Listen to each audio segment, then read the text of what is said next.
Hey guys, the WalterFootball.com After Dark show for September 26, 2024. We're going to be doing a week 4 fantasy football deep dive, kind of like what we did last week, going over all the games from last week and breaking down the fantasy aspects of them and answering any questions you guys have. So feel free to post any questions or comments here. We'll get to them. The super chats get priority, and obviously, that would be a great way to support the show. Super chats, super stickers, because YouTube ads pay absolutely nothing. So we've had some great ones. Andrew yesterday, recently John Sanders, Slew, Stuart Griffin, Cam McNeagle. You guys have been so awesome with your support.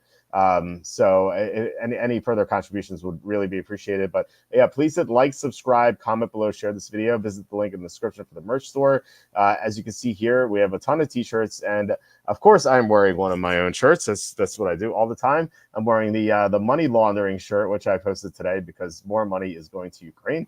And as you can see here, it's trending. This item is trending. So get this shirt while you can, I suppose. Any purchase here on the merch store would be very helpful for us. Also consider going to Amazon, buying my books. This is my third book, Jerks of the College Years, where I make fun of people I had at Penn State or met at Penn State. As you can see, these are very strange people, and I had kind of interesting stories to tell about them.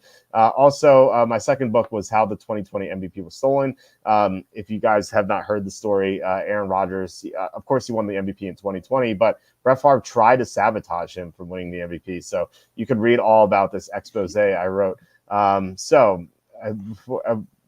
going to get into a fantasy deep dive, but we are joined by Kenny. The cap is fake. Kenny, how's it going?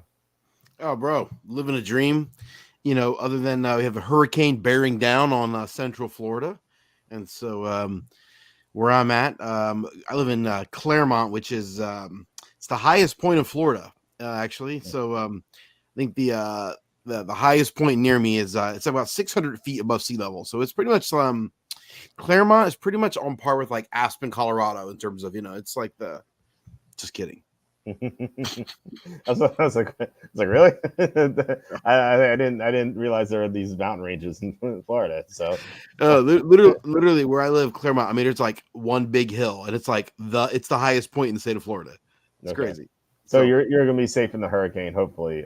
Exactly. Yeah. So I didn't even know there was a hurricane coming, but yeah, hopefully everyone there is safe. Cassandra's saying, free the apron, buy Walt's clothes so you can buy himself adult clothes. No, I will buy myself more of these shirts. Are you kidding me? This is all I wear. So anyway, Sue says, if Kenny does end up with a university, what would the mascot name be?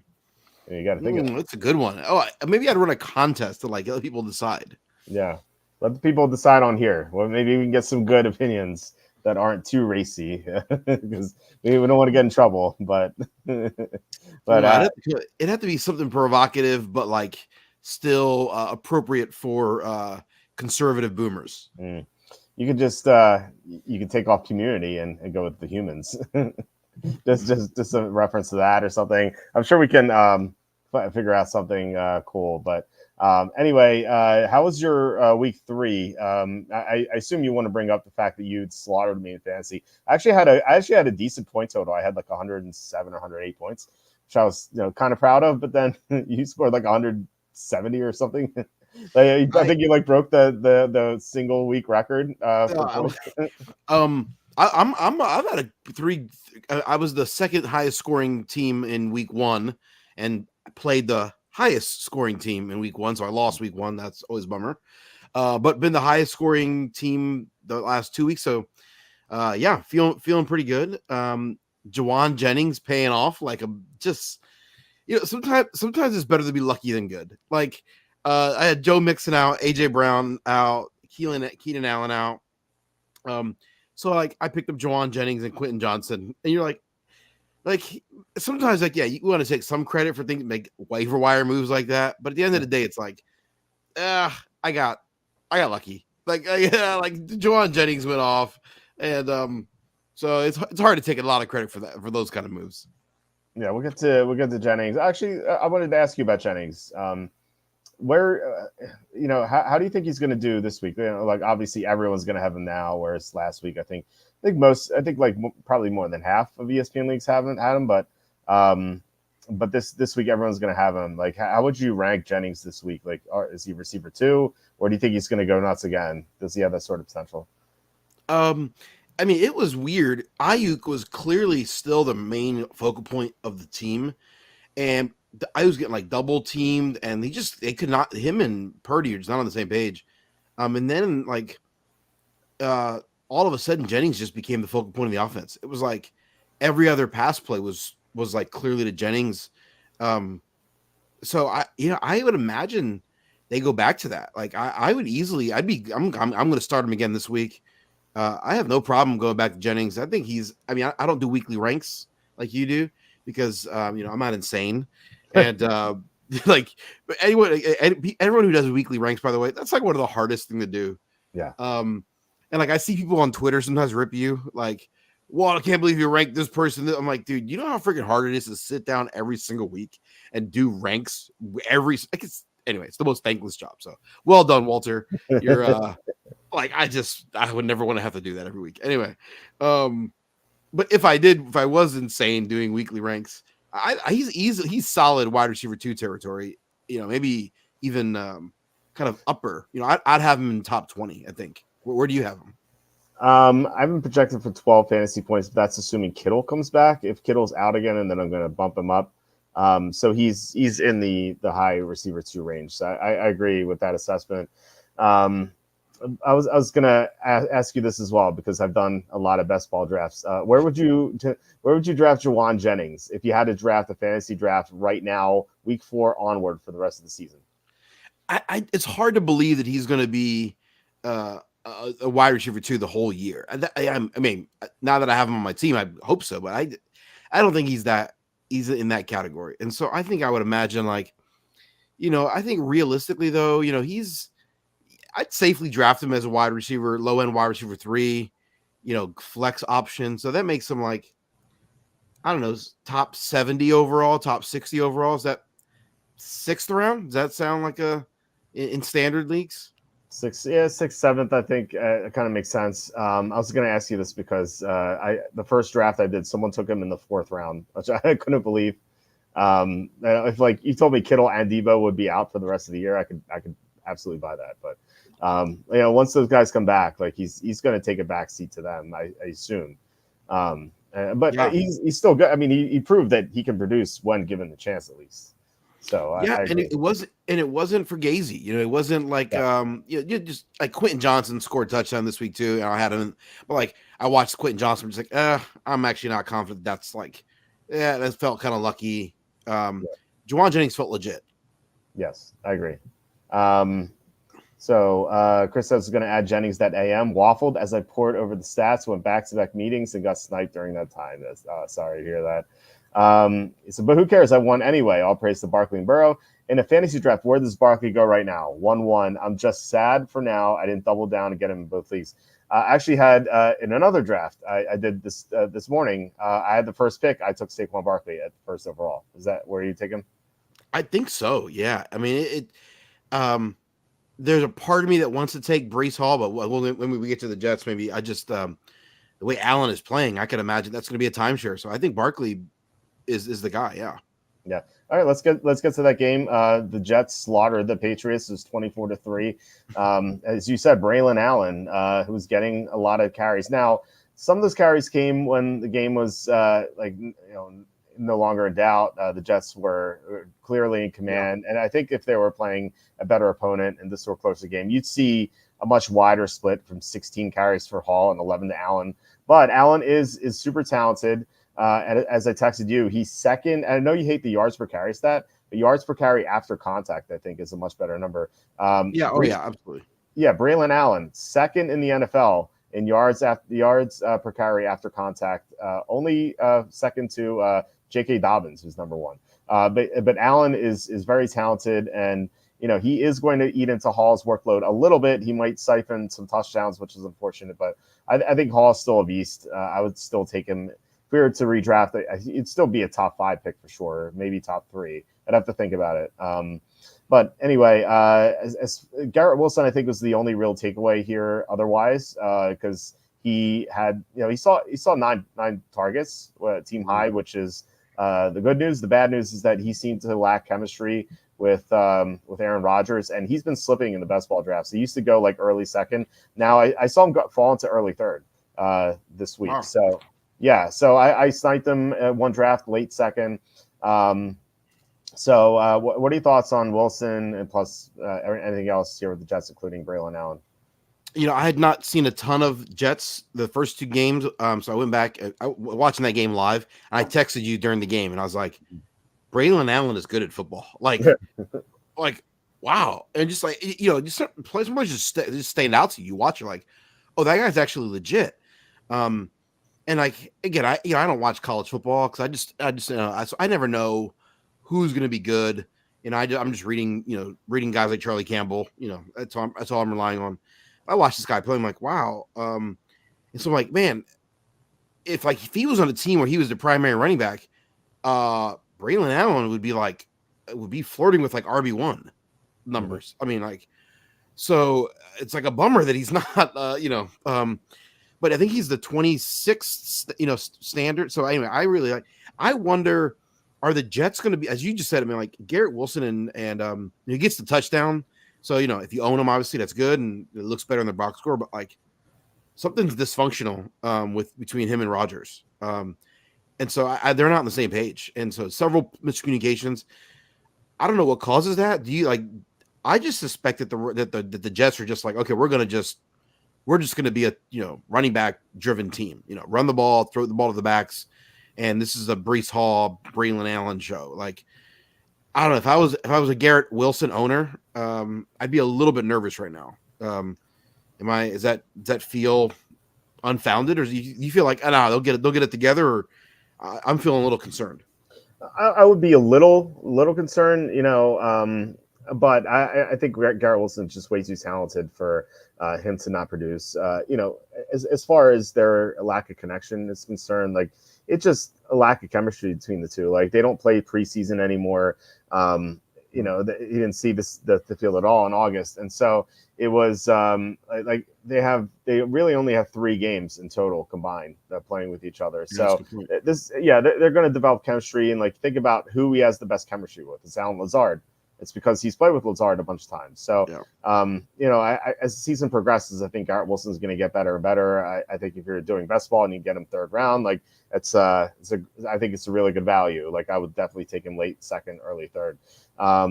And yeah, I mean, you're totally right about Braylon Allen. He's a stud. He would be a starter on like half the teams in the league.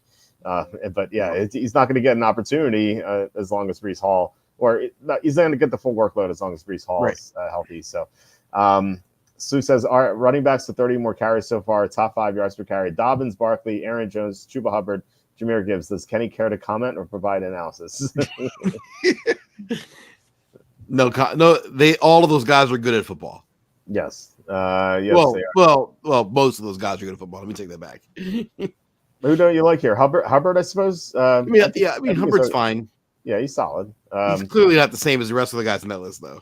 Yeah, I think Hubbard being up there is a testament to the upgrades the Panthers made to their offensive line this offseason. Getting Robert Hahn and Damian Lewis, spending big bucks on those guys, really, it's paid off at least in week 3 when they made the quarterback change. KP asking, can you help my team out, please? I'm 0-3, need to make moves now. Well, let us know where your team is, and maybe we can help. All right, one other quick thought on the Pats, man. The first 2 weeks, the Pats offense looked, functional and was fine. Not amazing. This was terrible. I mean, this was a mess. This is all offseason when everyone kept telling me how bad the Pats were going to be. And then after the first 2 weeks, and I'm like, they look fine to me. This was, so I don't know. Are they really this bad, or was it just the Jets defense, or is it somewhere in between? So there's one thing to consider here on top of the Jets defense being really good is that this is a Thursday game, and generally inferior teams play a lot worse on Thursday because they don't have enough time to game plan against superior teams. That's one of the betting angles I love for Thursday Night Football is if the superior team is going to be focused, then to just bet them. And here the Patriots were just hurt by that. Plus they were coming off an overtime game, so they were extra exhausted, coming off travel as well. Playing on a short week is just a really rough spot for them.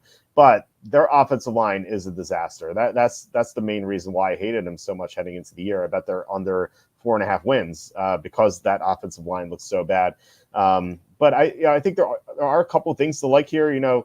I think Hunter Henry, even though he had a bad game, he had a strong week too. I think he's a solid tight end play if you're on like a bye week coming up. If you can pick him up and play him if your starter is on bye. Demario Douglas.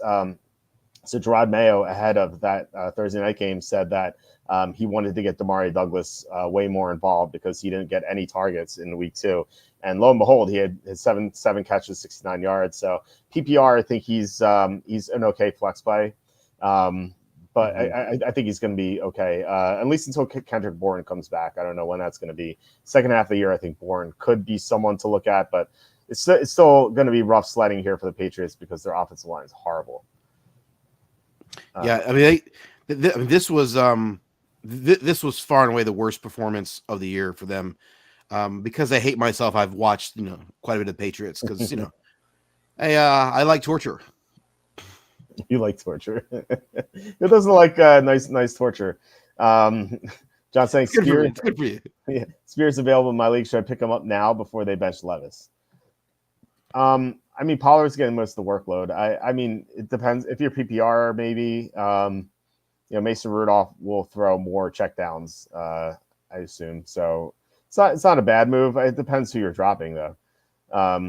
Nick says, would you trade Jefferson and Brian Robinson for Bijan and Devontae Smith? My team is Jane Daniels, Aaron Jones, Brian Robinson, Jefferson, Diggs, and Flowers.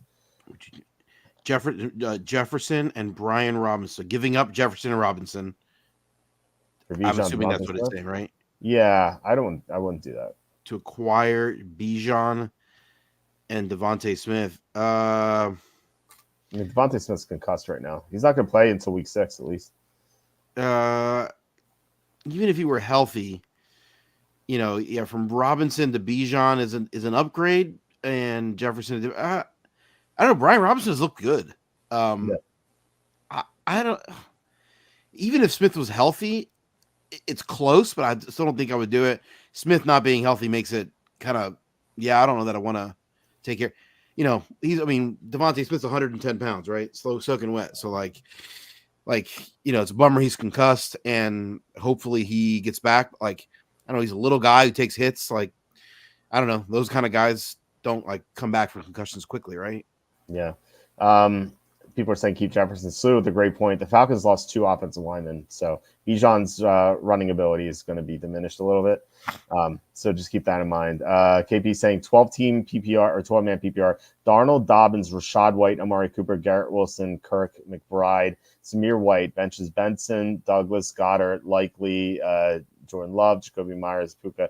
Well, I mean, your own 3 because Puka got hurt. That's unfortunate. And plus Jordan Love got hurt. So you have 2 injured players. Mm-hmm. Rashad White, I hate Rashad White. It looks like he's going to be replaced in the starting lineup before long. Christian Kirk was phased out of the lineup, phased out of the game plan until last week, and then he got going. So maybe that'll pick up. McBride's dealing with an injury now. Zamir White kind of sucks too. I don't know what you could do here. I think you could when Jordan Love comes back, you could probably trade one of the quarterbacks for something. It looks like you need a running back because outside of Dobbins, there's really nothing at running back you have. So I would try to maybe package maybe Darnold and White or Love and White and try to get a good RB2. That's what I'm seeing here. Yeah, sorry, KP. I think this is Rashad White and Zamir White are terrible players and should not have been drafted in the first 14 rounds of fantasy leagues. So yeah, unfortunately, Dobbins is a great hit. That's I think hopefully to help, but that's you're in trouble. Sorry, bro.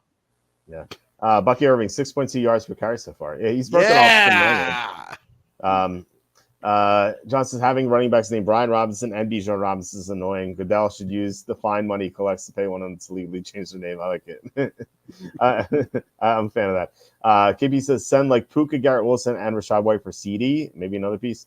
I think you need a running back more than CD Lamb, but yeah. I mean, if you could trade an injured Puka and Garrett Wilson for CD Lamb, then I think I would do that. I don't know if that's feasible. Ka asking how are we feeling about Stephon Diggs. I think he's solid PPR. He's catching all the underneath stuff. He's not the receiver one in that offense. It's Nico Collins, but he's in PPR leagues. I like him. In non PPR, he looks worse. But I mean, standard, he's the 17th. He's the 17th receiver in standard scoring. That's fine. Yeah. I mean, he was being drafted where was he being drafted this summer? I can't remember. Like 4th round, I think. Yeah, I mean, yeah. And what's he in PPR? I don't have PPR in front of me. I don't have the stats because PPR is dumb. But let me see what's he in PPR? He's I should have this up. He's the 11th. That's pretty significant. He's a low end wide receiver one in PPR. That's a pretty big deal. Yeah, it's kind of like buoyed by his 2 touchdowns in week 1. I don't know how sustainable that is, but he is catching a lot of passes. So that's at least encouraging. He caught 10 passes in week 3 for 94 yards. He hasn't scored since week 1. And I don't know how many touchdowns he's going to score really in that offense because there's so many passes that are going around to all these players, So I wouldn't expect that, but he's going to catch, like I said, a lot of the stuff underneath, and he's going to be good in PPR. I think he's going to be like borderline receiver 1, receiver 2 in PPR, and then in standard he's going to be like receiver 2, receiver 3. So the thing is, it's all for the entire Texans. I think it's all about the offense. Like I think a lot of us expect this offense to be really good. They've been really inconsistent. I mean, they were terrible through the first 3 quarters against the Vikings. They didn't really get anything going until the 4th quarter. And like, if that's how they're going to play, like you can't sustain all of the players if you're going to be terrible for 75% of the game. Like that's not going to be a helpful game plan. Yeah. And so, but if they're good, which I expect them to be good, like I think they'll all be fine. Nico and Diggs and Tank Dell. By the way, Tank Dell had a touchdown called back for a stupid holding penalty. So I think the stats favor Diggs maybe a little more than what's actually like. I think maybe he's not as good as the stats say. Is that fair? Yeah, I think that's good. Sue says Rashad White 2.1 yards per carry so far. He's so bad. I know you don't like yards per carry, but I think that's kind of indicative of how bad he is. It's that high, 2.1. Wow, that's remarkable. That's like God offered Jennings for my Nico. How do you even respond to a trade offer that bad? Well, just offer an even worse trade in response. Yeah, exactly. I always offer. If I can, I pick up a kicker off the waiver wire and then like offer the kicker back for their best player. I love it. Emerald asking Jonathan Taylor and TJ Hawkinson for AJ Brown. Who wins? It's kind of close. On face value, I think it's Taylor, but it depends on like what's the rest of the lineup look like. Right. When is Hawkinson going to come back? Is he going to be back in week 5 or 6? I assume he would be back like November. Yeah. I don't know. I don't think I mean AJ Brown we don't know when he's back either. I assume he'll be back week 6. So it's close. I think I'd go Taylor right now, but come week 6, I might feel differently about this. Taylor's looked great, man. Yeah, he absolutely has. KP asking, would you do Rashad White, Puka, and Garrett Wilson for Dowdle and Neighbors? Well, Puka might be out for a while, so I mean, the Malik Neighbors is unbelievable. We'll get to that in a bit, but I'm by the way, showdown tomorrow. Neighbors is my captain. Like, not even thinking about it, not even thinking twice. I mean, White and Puka have really little value at this moment. Garrett, what the heck? Maybe I would do it. Yeah, I think I'd do it too. Yeah. Chris says, does Pearsall have any value still this year? Very little. I mean, his value was that Ayuk was going to be out because of a trade. That was his value in the summer because it was going to be just Debo and Jennings and then Pearsall. And then Pearsall got shot. Luckily he's okay. But we don't know how he's going to be coming off the shooting, first of all. And second, like suddenly Jennings is going off. So he has to pass Jennings on the depth chart too. So very little. Like you need like 2 receivers to get injured there for Pearsall to do anything. And we've seen over and over again, like rookie receivers that miss a big chunk of training camp or early in the year it's almost like their rookie season is almost always a lost season. Yeah. It's so hard. And so, yeah, the fact that he got shot, I mean, it's weird. Like in the last couple of years, we had Brian Robinson and now Ricky Pearsall, like two guys getting shot in the chest and then like on track to play in their rookie season. Pretty remarkable. I mean, thank God he's not dead. But yeah, I think it's a lost season for him, unfortunately. Yeah. It's worth a shot in the dark, says John. I did have a lot of Rainmakers cards of him. Yeah, rest in peace, Rainmakers. I had a Rainmaker legendary Jaden Daniels. That would have been quite nice. Man, that's right. Yeah, I know. I had an elite Rashi Rice. I had so many good ones. John, and of course my legendary Marvin Mims. John asking, what's the timetable of receivers being shot? I don't know. No idea. I know it's not a serious question. Yeah, like it's unbelievable. He got shot in the chest. Yeah, and is like on schedule to play at some point this year. It's freaking unbelievable. Yeah, Plaxico Burress shot himself. What an idiot. And Neighbors leads the league in targets. Yeah. There's no one else to throw to, so Daniel Jones is just throwing it to them nonstop. All right, let's get to the next game. Steelers beat the Chargers 20-10. This is a close game for a while. Then Justin Herbert got injured. I thought this was a big mistake by Jim Harbaugh. His first mistake as head coach of the Chargers, like making sure that Herbert plays, coming off a high ankle sprain when he already had a plantar fascia with like the Chiefs on deck next. So like, why not rest him and make sure he's healthy against the Chiefs? Like, why force him in? And of course he got injured. So we don't know what his status is. Dobbins for the first time had a bad game, but it was the Steelers' number one rush defense. Like they shut down Bijan in week 1. So I wouldn't read too much into that. Ladd McConkey, I thought, had a better game than the 3 for 44. He had 6 targets. Like, despite Quentin Johnston's touchdowns, like I think McConkey is the receiver to own with the Chargers. Justin Fields had the first good fantasy game this year, so that was encouraging. He rushed for a touchdown, passed for a touchdown. Looks like he's getting more comfortable in the offense, so I like that. Najee Harris is Jaylen Warren is really injured. Like he's getting I think a second opinion on his knee. So I wouldn't count on him doing much in the near future. So Najee Harris is the running back to own, despite him not being as talented with Warren, but he's healthy. And then nothing really to say about the Steelers receiving core. I would ignore Calvin Austin, that 55-yard touchdown. He caught like an intermediate pass and just like zoomed past everyone. So that's not going to happen very often. But Pickens is a stud. It's just a limited offense, so it's kind of tough for him to do much on a consistent basis. So, anything from this game? Yeah. Also, do not forget we had a sighting of one Mr. Cordell Patterson for 4 carries, including a red zone carry. Why is this guy still in the league? Why is Arthur Smith such a dope? 3 catches, 15 yards too. Oh gosh, help us, please stop. Can we stop with the Patterson experiment, NFL, please? Anyway, yeah, I think everything he said is accurate. Ladd McConkey is pretty much he's 100% in the slot. Like I don't think he lined up outside at all, which is fine. I mean, we've seen obviously guys like Amon-Ra St. Brown. We've seen other guys in the past be Cooper Kupp be super productive out of the slot. Mr. Jordan Matthews, RIP. I mean, he's not dead, but he's out of the league. So I missed something. Like, did he get shot too? So like it's like guys in the slot, like it's not a consistent way to eat in fantasy football. And so, but maybe he'll be good enough. Maybe he'll be good enough to produce out of the slot. Like, yeah, I think of the receivers they have, he's clearly the most talented, but whether or not their offense is good enough to sustain, like, just feels hard to know.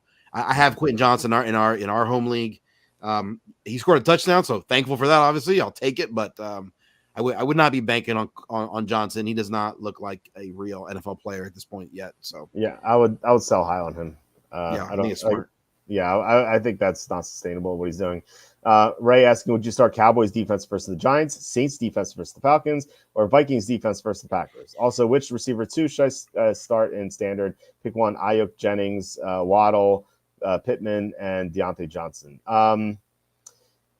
Cowboys defense versus the Giants. I think given like what I said before, Thursday teams, their superior team is much better. I think that's the Cowboys, although you could, I don't know. I mean, the past 2 weeks, That's the question mark.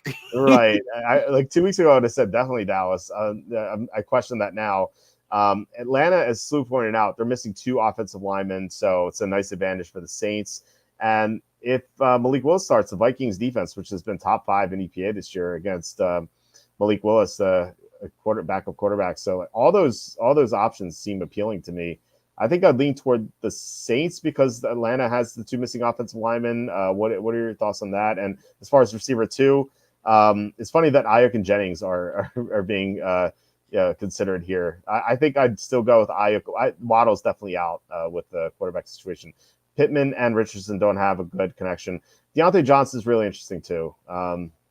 He's just being force fed the ball. I think it's either Ayuk. I would order it Ayuk, Johnson, Jennings, Pittman, Waddle.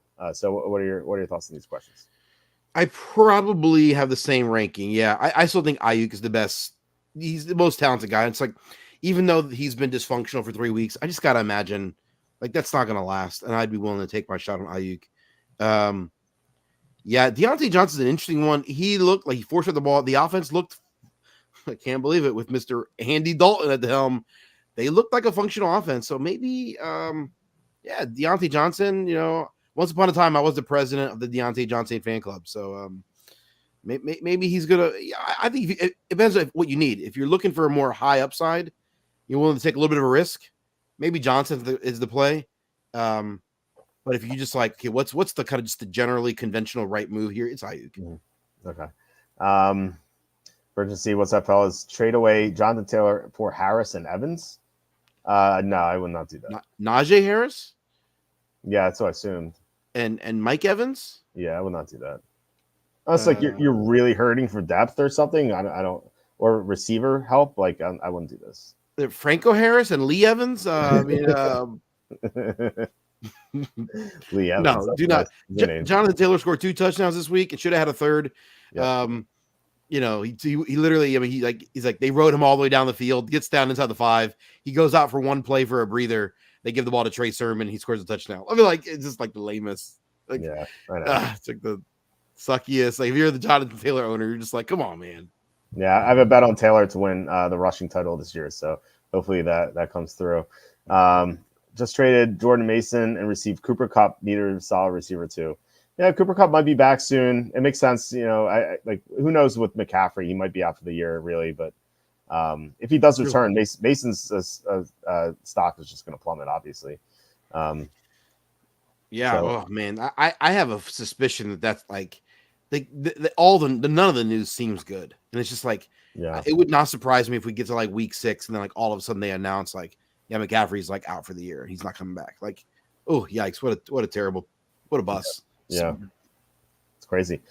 People are drafting him first overall, and he's not going to even play a single snap for them. What about the amazing value Chicago got for Fields? How dumb is Carolina to get duped by polls? I really didn't understand that Fields trade. I said it at the time. I said that, like, why not do what Howie Roseman did with Sam Bradford, where he drafted Carson Wentz, but he just waited and waited for a team to be desperate for a quarterback, and then he traded Bradford to the Vikings for a first-round pick. Like, that's what he should have done to Fields. Like, look at the Dolphins right now. Like, do you think like the Dolphins would give up like maybe a second rounder even? Like, get a second rounder for Fields, give him to the Dolphins, and I think both teams would be happy with that. Right. Would the Packers have made a move for him at this point? Like, would Carolina have made a move? Like, right? Who knows? If Chicago duped Carolina twice, imagine how hilarious that would be. I used to kill it with Wes Walker and Brady. Yeah, those are the days, right? That was one of the best calls I ever had was Wes Walker in 2007 because everyone was excited about Moss, and I watched the preseason game and Dante Stallworth was on that team too. Everyone was excited. Yeah, that's right. And I saw like every first read was Brady to Walker. I'm like, like let me draft this guy in every week. So, I'm concerned that he has 3 defenses. I didn't even think of that. I'm assuming maybe he's got guys on the waiver wire. I'll give him. I assume that too. Hopefully none are drafted in the first round. Let's hope not. I think Juwan Jennings is this year's spooking Nick Coey. So we finally have our answer. There it is. Trading JT and Evans for Harris is no way to lose anything but your backdoor virginity. Backdoor virginity. Nah. I've never heard anyone use that phrase. I feel dirty right now. I feel gross. Bang and play. What is Tyreek Hill's trade value now? Pretty low. I asked you this last week. Where would you draft Tyreek Hill? You said end second round. I actually got him in the mid third round of a draft I did last night, which I think is okay. Decent, okay value. That was before I saw Skylar White play in the game. That's what I'm calling him. Worst character ever. For you Breaking Bad fans, it's bad. I said late second last week. I think it's worse than that. I mean, this offense looks terrible right now. Well, what about Tyler Huntley coming in? I mean, he's better than Skylar at least. When was the last time a Tyler Huntley? I mean, I think he hasn't played a meaningful down since like the Nixon administration. I mean, like who is like maybe it's hard to have any confidence in the Dolphins right now. No. I mean, I feel like the drop off from quarterbacks can be bad a lot. This is as bad as a drop off as we've seen in a long time. I mean, they're totally not functional without Tua. It's unbelievable. I have to believe Hill is just going to have some big games. Like he can catch a short pass and go the distance. Like I feel like Waddle is just completely lost right now. But at least Hill, I think, could do something. Yeah. So I think mid third. I don't know. What do you think about mid third round Tyreek Hill pick? Do you think it was okay? Yeah, it'll be a best ball PPR. Yeah, but like, I think you're just banking on the fact that like maybe their offense looks better. Maybe even Tua comes back. Who knows? I don't like. Yeah. If I know for sure Tua is not playing the rest of the year, I'm having a tough time taking Tyreek before like round 5. Yeah, I could. You might be right. John says I don't think McDaniel will see Fields as a good fit for his offense. Well. He did sign Tim Boyle to his roster, so I don't think I said this yesterday. I can't remember any coach in NFL history, as long as I've watched the NFL, lose as much stock as Mike McDaniel has done in the past 2 weeks. I just can't. Now it's happened over a longer course of time, for other coaches, but McDaniel, I thought heading into the season, I thought like, oh, okay, maybe top 12 coach.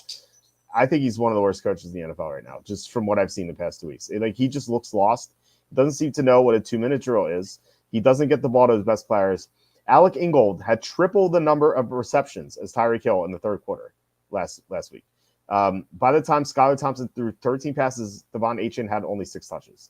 I don't know what this guy's game plan was. And the fact that he had Tim Boyle on his active roster when last year his team destroyed Tim Boyle and embarrassed him on Black Friday. Like, why would he sign this guy? Why did he pick Skylar Thompson over Mike White, who had some good starts for the Jets? I don't understand anything Mike McDaniel is doing. Yeah, I think I saw. Did you say it on Twitter a couple days ago?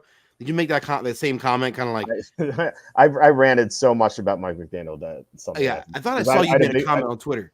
Yeah, I had a big bet on the Dolphins, and I was very mad. And like when I read that, I said it. I don't think I commented or liked it, but like. I was too busy focused on politics, so I had to. Anyway, I was too busy liking all of your political tweets. Nice. I hadn't thought about it when you said it. I actually think that's a good take. Like you're right. He looks lost, which is like we all sort of think Mike McDaniel's a good coach, don't we? Like, yeah, at least we thought coming in. Like, yeah. I wondered something's out of sorts, and like. I guess I'm going to give the benefit of the doubt and wonder, like, okay, maybe he'll figure it out and he'll turn it around and just, whatever. Coaches have bad weeks. They have bad stretches, just like players do. Maybe he's just having a bad stretch. I don't know. Also, have you seen like the memes on Twitter where it's like Mike McDaniels went from like being a computer nerd to a Miami drug lord over the last like his facial hair, his like outfits, like he's like evolved. He is Walter White. He's like selling meth, probably. I was like, so yeah, I think something's up. I gotta believe that'll turn around. I don't know. Maybe he's just he's having an off month. It's gonna be a Breaking Bad too, and it's gonna be a head coach who needs to sell drugs. There's somebody watching the thread that's never seen Breaking Bad, and they're just like, "What the heck are you guys talking about?" Well, they should, if they're watching this and haven't seen Breaking Bad, they should just stop watching this and watch Breaking Bad. Come back Yeah, afterwards. turn this off right now. Yeah. Stop watching us and go watch Breaking Bad. Yeah. Come back. No hard feelings. Oh gosh. Still want a DNA test for him. There's no way he's black. Well, you say, well, Elizabeth Warren's Native American, so you can just be whatever you want, you know? Yeah, it's exactly. Chris bringing up a good point. Didn't you call for Denver to fire Hackett after week 1? I did. I saw this right away, and like people were like, "Oh, I'll give him some time." I'm like, "No," and I'm like, "No." I said this about Hackett. Now the difference here is like I didn't view Hackett like super favorably like it did McDaniel. Like Hackett was the first time head coach, so I thought, I don't know, maybe he can be good. I have no idea. But with McDaniel, I thought he was a really good coach. With Hackett, like that job he did against Seattle, that first week a couple years ago was so bad.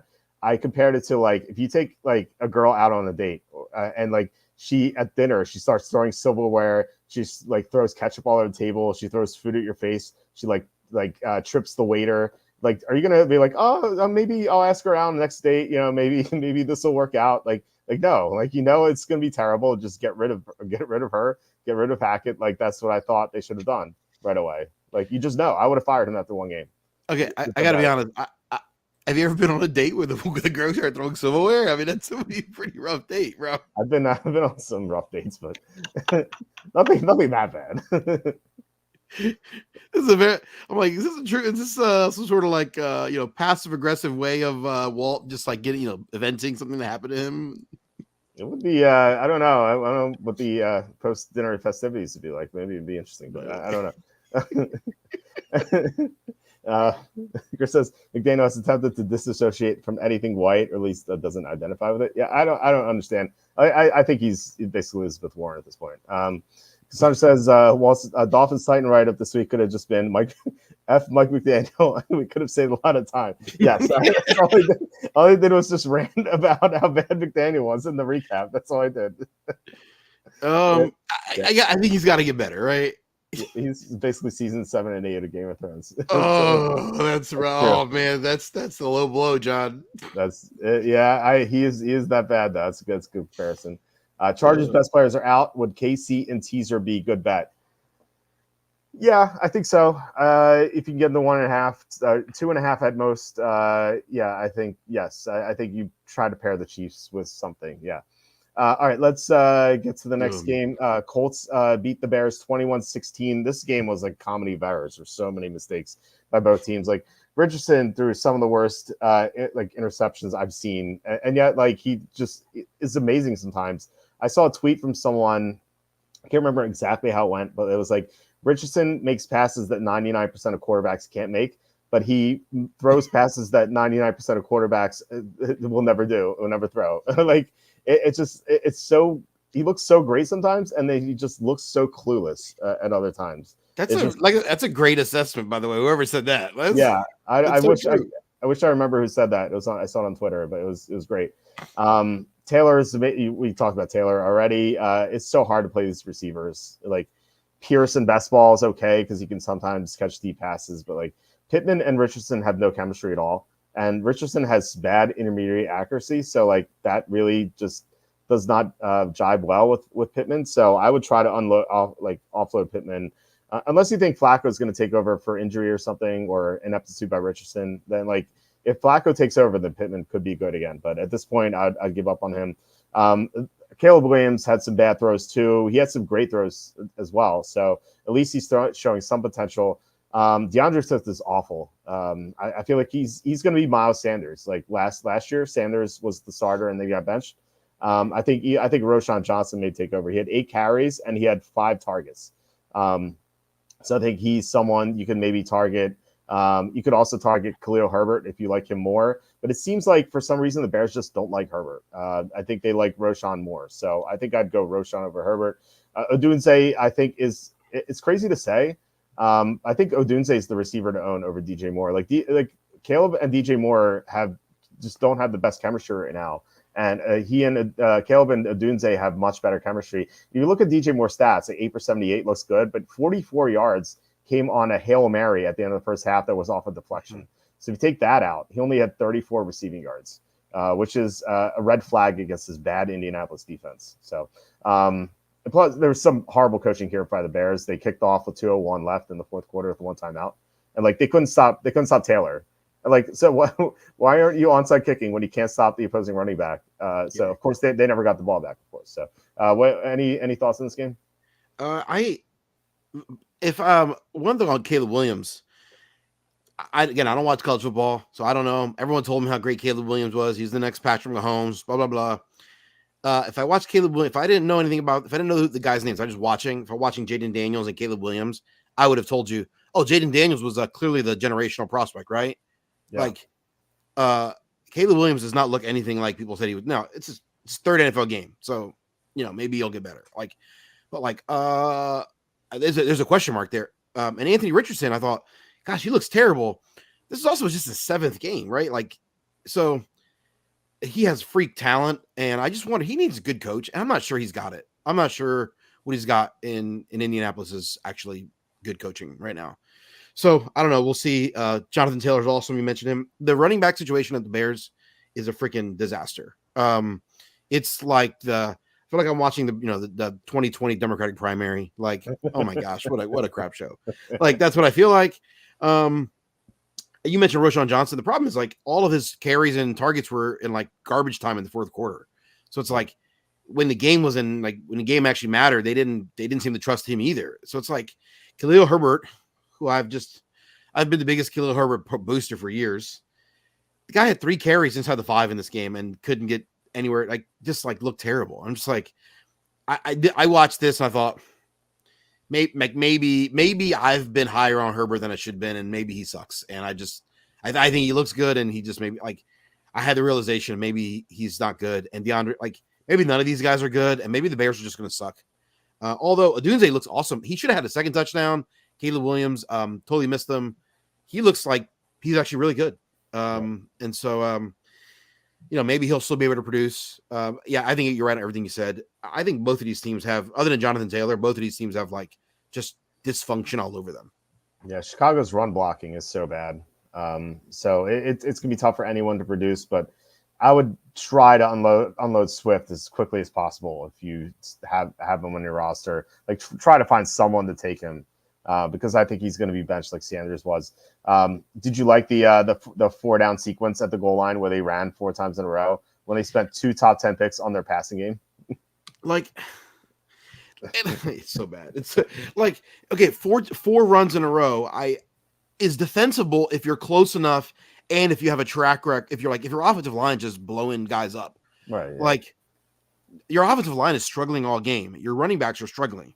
Well, why would they all of a sudden figure it out inside the 5? I think Eberflus terrible. And that whole coaching staff's awful. So yeah, it's just like dysfunctional. At the end of the day, it's like, if in fantasy you just don't want to, or if for those of you who bet or DraftKings, whatever, like, you just don't want to be tied to dysfunctional, like totally dysfunctional offenses. Like, sometimes offenses are not, like, they lack talent, but at least they know how to function. And so it's like, okay, they're not going to produce as much because they don't have talent, but at least they'll get something for you. They'll be somewhat reliable because they're professionals. Mm-hmm.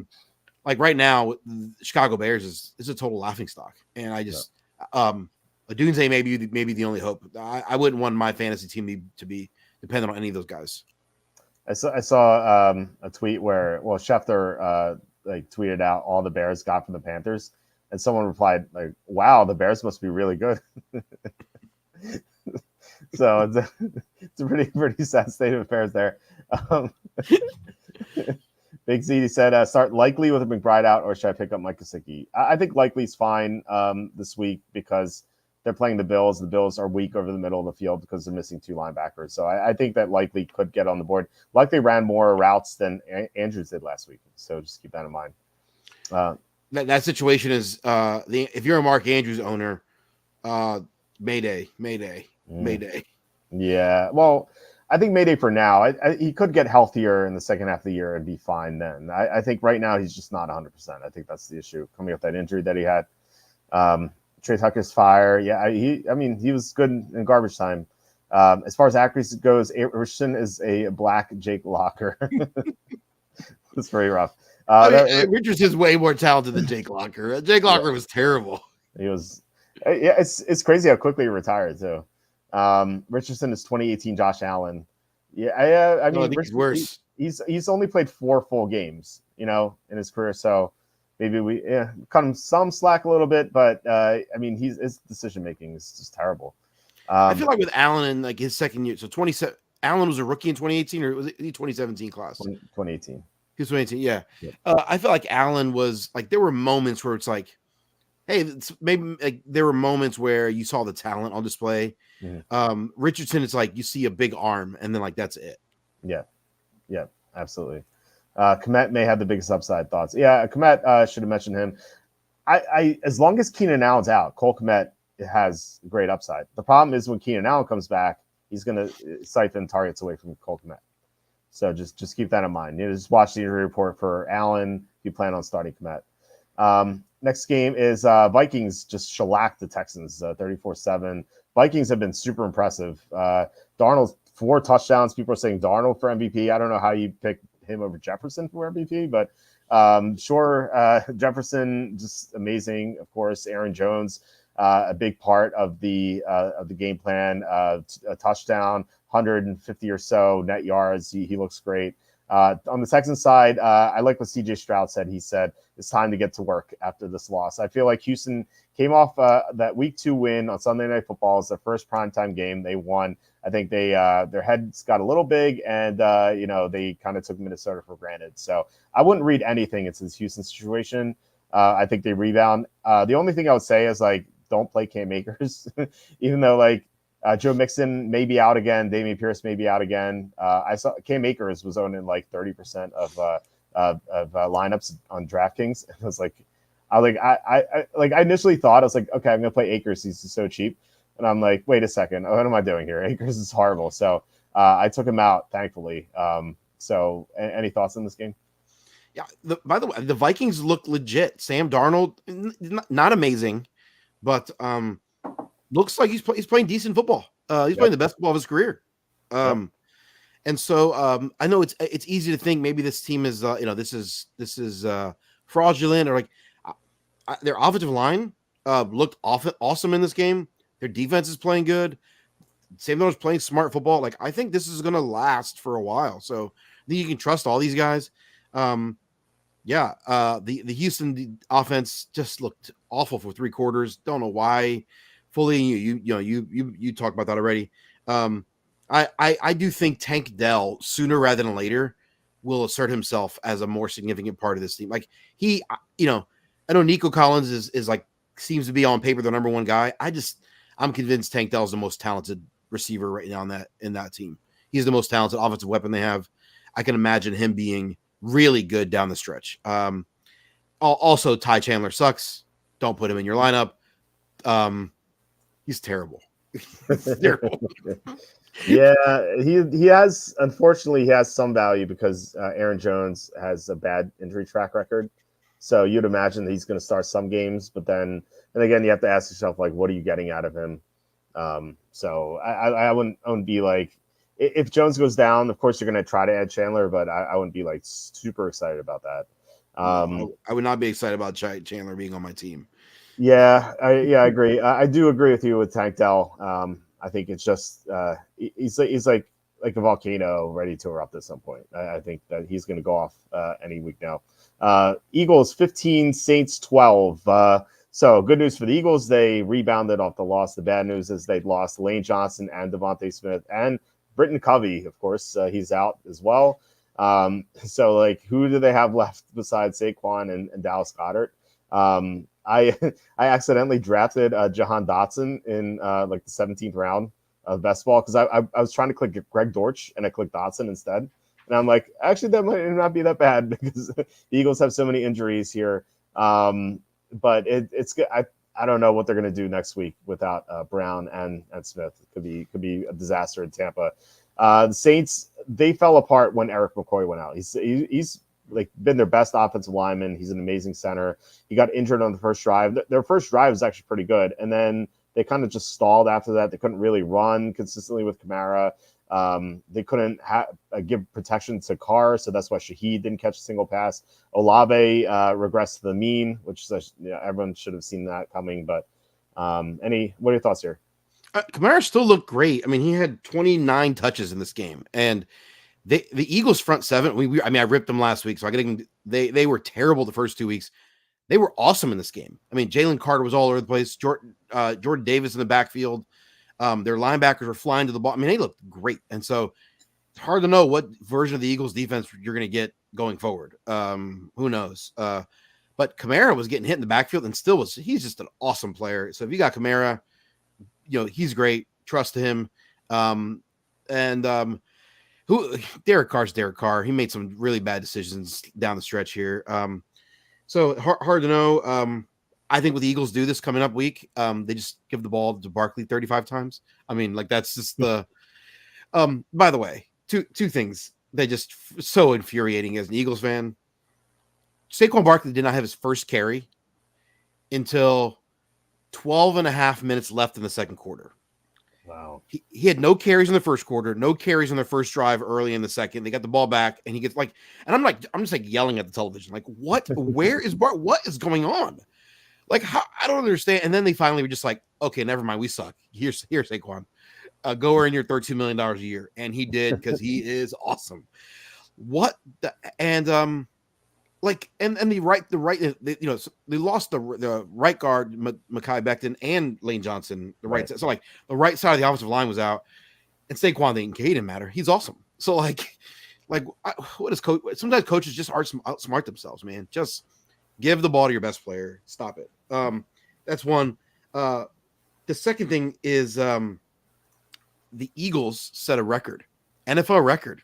This is remarkable. In 104 years of NFL play, no team has scored this fewer points after having amassed 460 yards of total offense or more.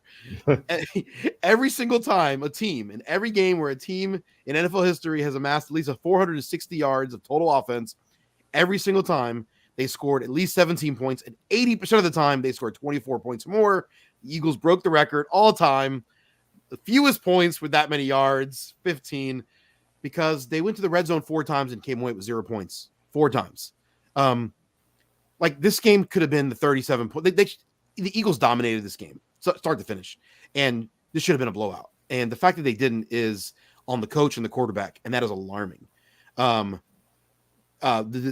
turnovers is, and so I just can't imagine. I wonder, for fantasy and for if you're a bettor, I'm not. Make that clear at this point in my life. But if you are, it's hard to imagine the Eagles are going to cover much. Obviously they covered in this game, but I think I could see a lot of games where they should cover, they don't.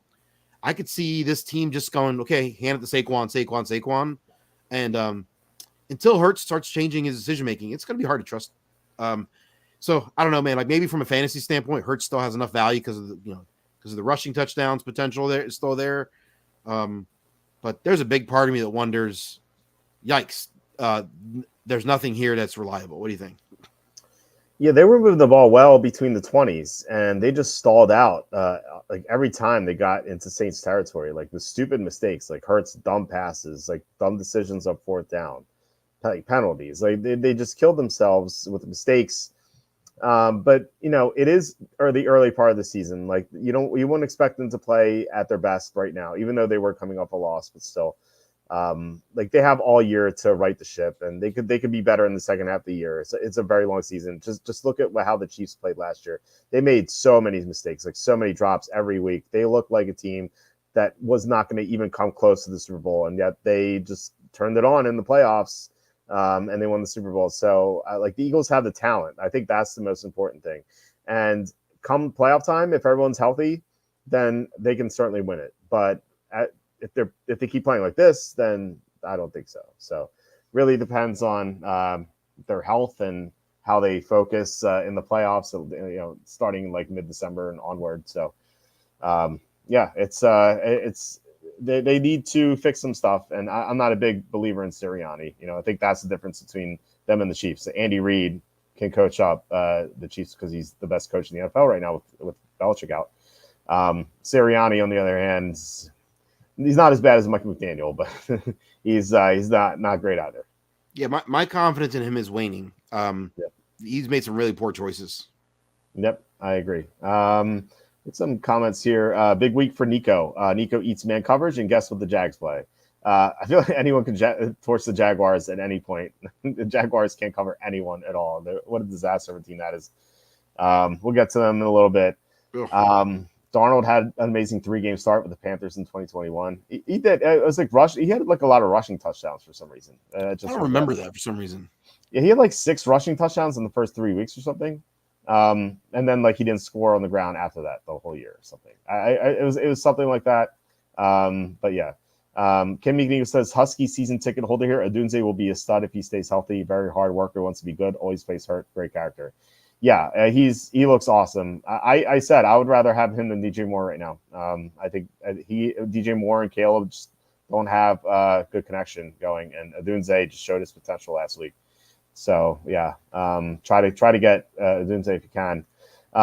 Losing Becton is a positive, not space wise, but in net positive. He's actually played. He played really well the first 2 weeks. Yeah, I was a guard. I think the change to guard really helped. Binky says you guys play DFS. I play DFS. If you have any questions about DFS, you can feel free to ask. Eagles got cute on 4th and 1, faking the tush push. Yeah, why do we fake the tush push? It works all the time. Just do it. It seems so stupid. Or just run the ball run with Saquon. Like you've got this running back just killing it. Like yeah. Indeed, shame the Eagles can't get a coach like Andy Reid. If they only had Andy Reid. What happened? The guy who lost in 4 NFC title games, 3 of which he was favored in. All right. Broncos 26, Buccaneers 7. This is Tampa just being a no-show. I think they got their playoff revenge last week against Detroit. And then they're like, oh, we play. I have the wrong stats the box over here, but yeah. So they play against the Lions. They beat the Lions, and they're like, all right, we play Denver now. We can win this one easily. And of course, they get blown out. Bo Nix looks good for the first time. Denver can't run the ball though. Javonte Williams fumbled, and then he barely got the ball. After that, some guy named Tyler Bidet, that's his pronunciation for some reason. He got the ball late in garbage time, but like he didn't get the ball outside of garbage time. But he looked good, so I just don't know what to make of that. I don't like this whole Denver situation as it is. For the Buccaneers, Godwin is still the receiver to own because he plays the Cooper Kupp role in that offense. So Bucky Irving is better than Rachaad White. I don't think there's any doubt about that. The problem is the Tampa Bay's interior blocking is so bad. Like they have trouble opening up running lanes for anyone. And Irving is good enough where he can get a long carry here and there, but it's going to be very inconsistent for him. Plus, Rachaad White's still around to catch passes. So yeah. I do like Irving better than White for sure. But I wouldn't expect him to be RB1 or anything like that, anything close to that. So what are your thoughts on this game? Yeah, I think that's right about Bucky Irving. By the way, I mean, I don't even think it's even questioned. He's clearly better, and I think they've already. I mean, he's getting like 40% of the running back touches, running back snaps. That's not translating yet, obviously, in the box score, but I think eventually it will. So I don't know how good he is though. So it's like, is he good enough to overcome bad offensive line play? I don't know. I mean, who knows? Maybe he is, maybe he's not. Some running backs can do it, and some guys can't. And so it's hard to know. Bo Nix looked like a decent play. I mean, he was lost in the first 2 weeks. Terrible. He looked like he belongs in the NFL in this game. I mean, looks like he's the 28th best quarterback in the NFL, but looks like he at least belongs in the NFL. And I can't say the same for other guys right now. So who knows? Javonte Williams, like he had 3 carries inside the 10-yard line, and just like he's got a crease, doesn't know how to hit it. He fumbles, and then they kind of just phased him out, as you said. He's got a lot of talent, and I don't know. Is he a dummy like Miles Sanders? I hope not. I don't think he's that dumb, but. I never miss a shot, never miss an opportunity to take a shot at Miles Sanders. But of course. I don't know, man. It's hard to trust anything on that team right now. If you're a fantasy owner and you own anyone on the Broncos, my heart goes out to you. Yeah. Does Denver have more running backs than Miami? I think so, especially with Bidet going now. Like who knows? Maybe he could be the guy. I think if you're in a deep league, he's probably owned already. But if your running back situation is just awful, just take a shot on him. Like who knows? But again, like this 9 for 70 that he had here was all garbage time. Just keep that in mind. All right, Packers 30, Titans 14. I was kind of shocked by this just because the Tennessee had I think they had the number 7 defense in EPA heading into this game. Obviously, 2-game sample size is small, but I like the additions they made in the offseason. So I expected them to shut down Malik Willis, but Matt LaFleur has Malik Willis playing like Randall Cunningham or Michael Vick. Like it's ridiculous how accurate this guy is. He was 11 to 13 in the first half. He had a rushing touchdown. He had 27 fantasy points. So this guy is just awesome right now. This is a tough matchup. So I think that he's going to play one more game. My guess is Jordan Love is going to sit for one more game if I had to guess, but I don't know. I don't really know. I can't really read that situation. What I will say, though, is that Emmanuel Wilson had 12 carries compared to Josh Jacobs' 14. Which is worrying to me because I also have Jacobs to win the rushing title at like higher odds, like 18-1 or 19-1 or something. But Wilson looks really good. And so he's one of the top handcuffs to own, I think. For the Titans, Pollard is getting most of the workload, but Green Bay has been awesome against the run this year. So I wouldn't read too much into 6 for 14. Hopkins looks healthy for the first time. So he's definitely ownable. And then Ridley got shut. Really, I would say he got shut down by Jair, but they didn't even look his way. Like Jair shadowed Ridley the entire game, but they didn't like. Will Levis just sucks so much that he just didn't even like bother looking at Ridley. And like Jair was awful in week 1 against the Eagles. So I don't really know what the Titans are doing. Like they had a good coach, Mike Vrabel. They got rid of him, and now like Brian Callahan just seems like he's just lost. Maybe they can like go to Vrabel and like ask him to come back. It's like the Friday Night Lights where they try to get the head coach to come back because the team sucks so much.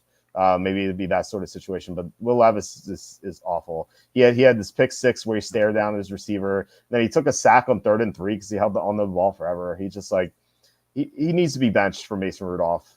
So what are your thoughts here? I think everything you said right. Will Levis. There was last year. I think I defended him a little bit. I think I was higher on him than you were, and I thought like, I see something there. I don't know what I was seeing. My eyes were not working that day. I don't like. A minute ago I mentioned there are guys that look like they don't belong in the NFL. Will Levis is one of them. Like he's terrible. And so it's hard to trust anything in that offense right now. It's a bummer because Tony Pollard's good. But who knows? Yuck. Josh Jacobs, you mentioned. I will say Josh Jacobs had in this game, he had 3 different plays, 3 different running plays of 20 yards or more that were all called back by like, I would say like really bad holding calls. Like just like those holding calls didn't make a difference. They didn't have like so. And then in all 3 of those, they took him out of the game to get a quick breather, and Wilson got carries on those plays. Like so, like the stats look a little bit skewed in Wilson's favor there, but it's because like Jacobs had a long run, got called back. And then he like took a play off for a breather. Wilson gets a carry, and then Jacobs is back in. So like, if you're a Jacobs owner and you're seeing the box score, you're like, oh, that's nerve wracking. Like, it's not as bad as it looks. Jacobs will be fine, especially when Jordan Love's come back. So all of us who own Josh Jacobs in leagues, rest assured he's still great. Yeah, it's a tough run matchup too. Devondre Sweat is just a beast in the interior for the Titans. All right, Giants beat the Browns 21-15. Deshaun Watson just looks horrible. It looks like he's shot putting the ball every time he throws. Like his shoulder doesn't look right.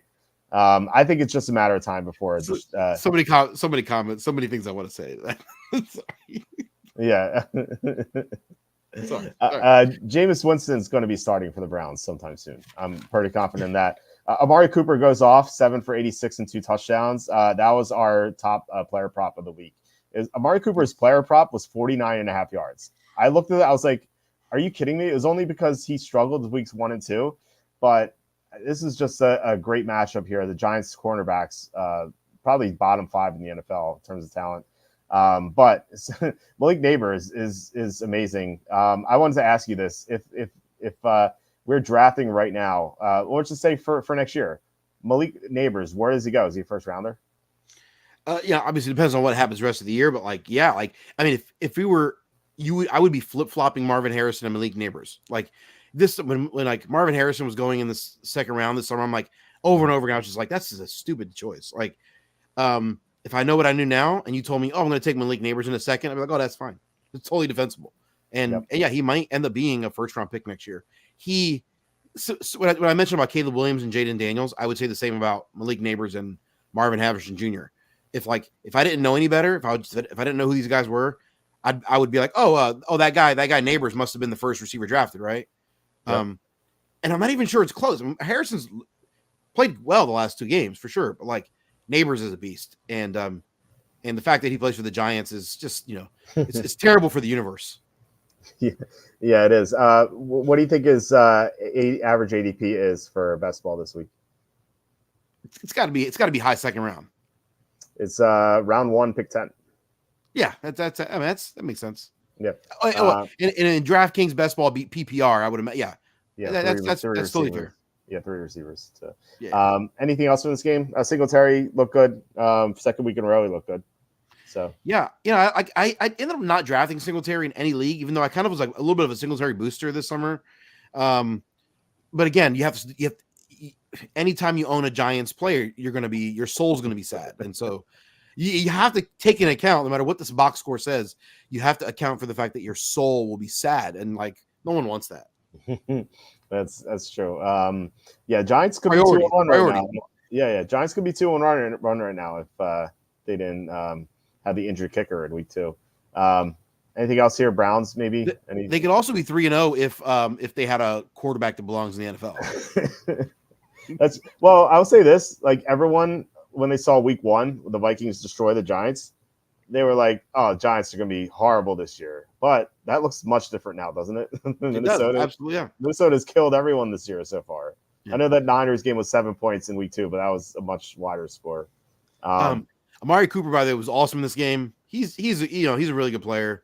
And I just I don't how long did the Browns, like, if not for the contract situation and what they gave up, I would imagine Watson would already be benched by now. Like, it seems to me like they're like, he's terrible right now, and I would imagine like they're just giving him like the long leash because they just gave up so much for him.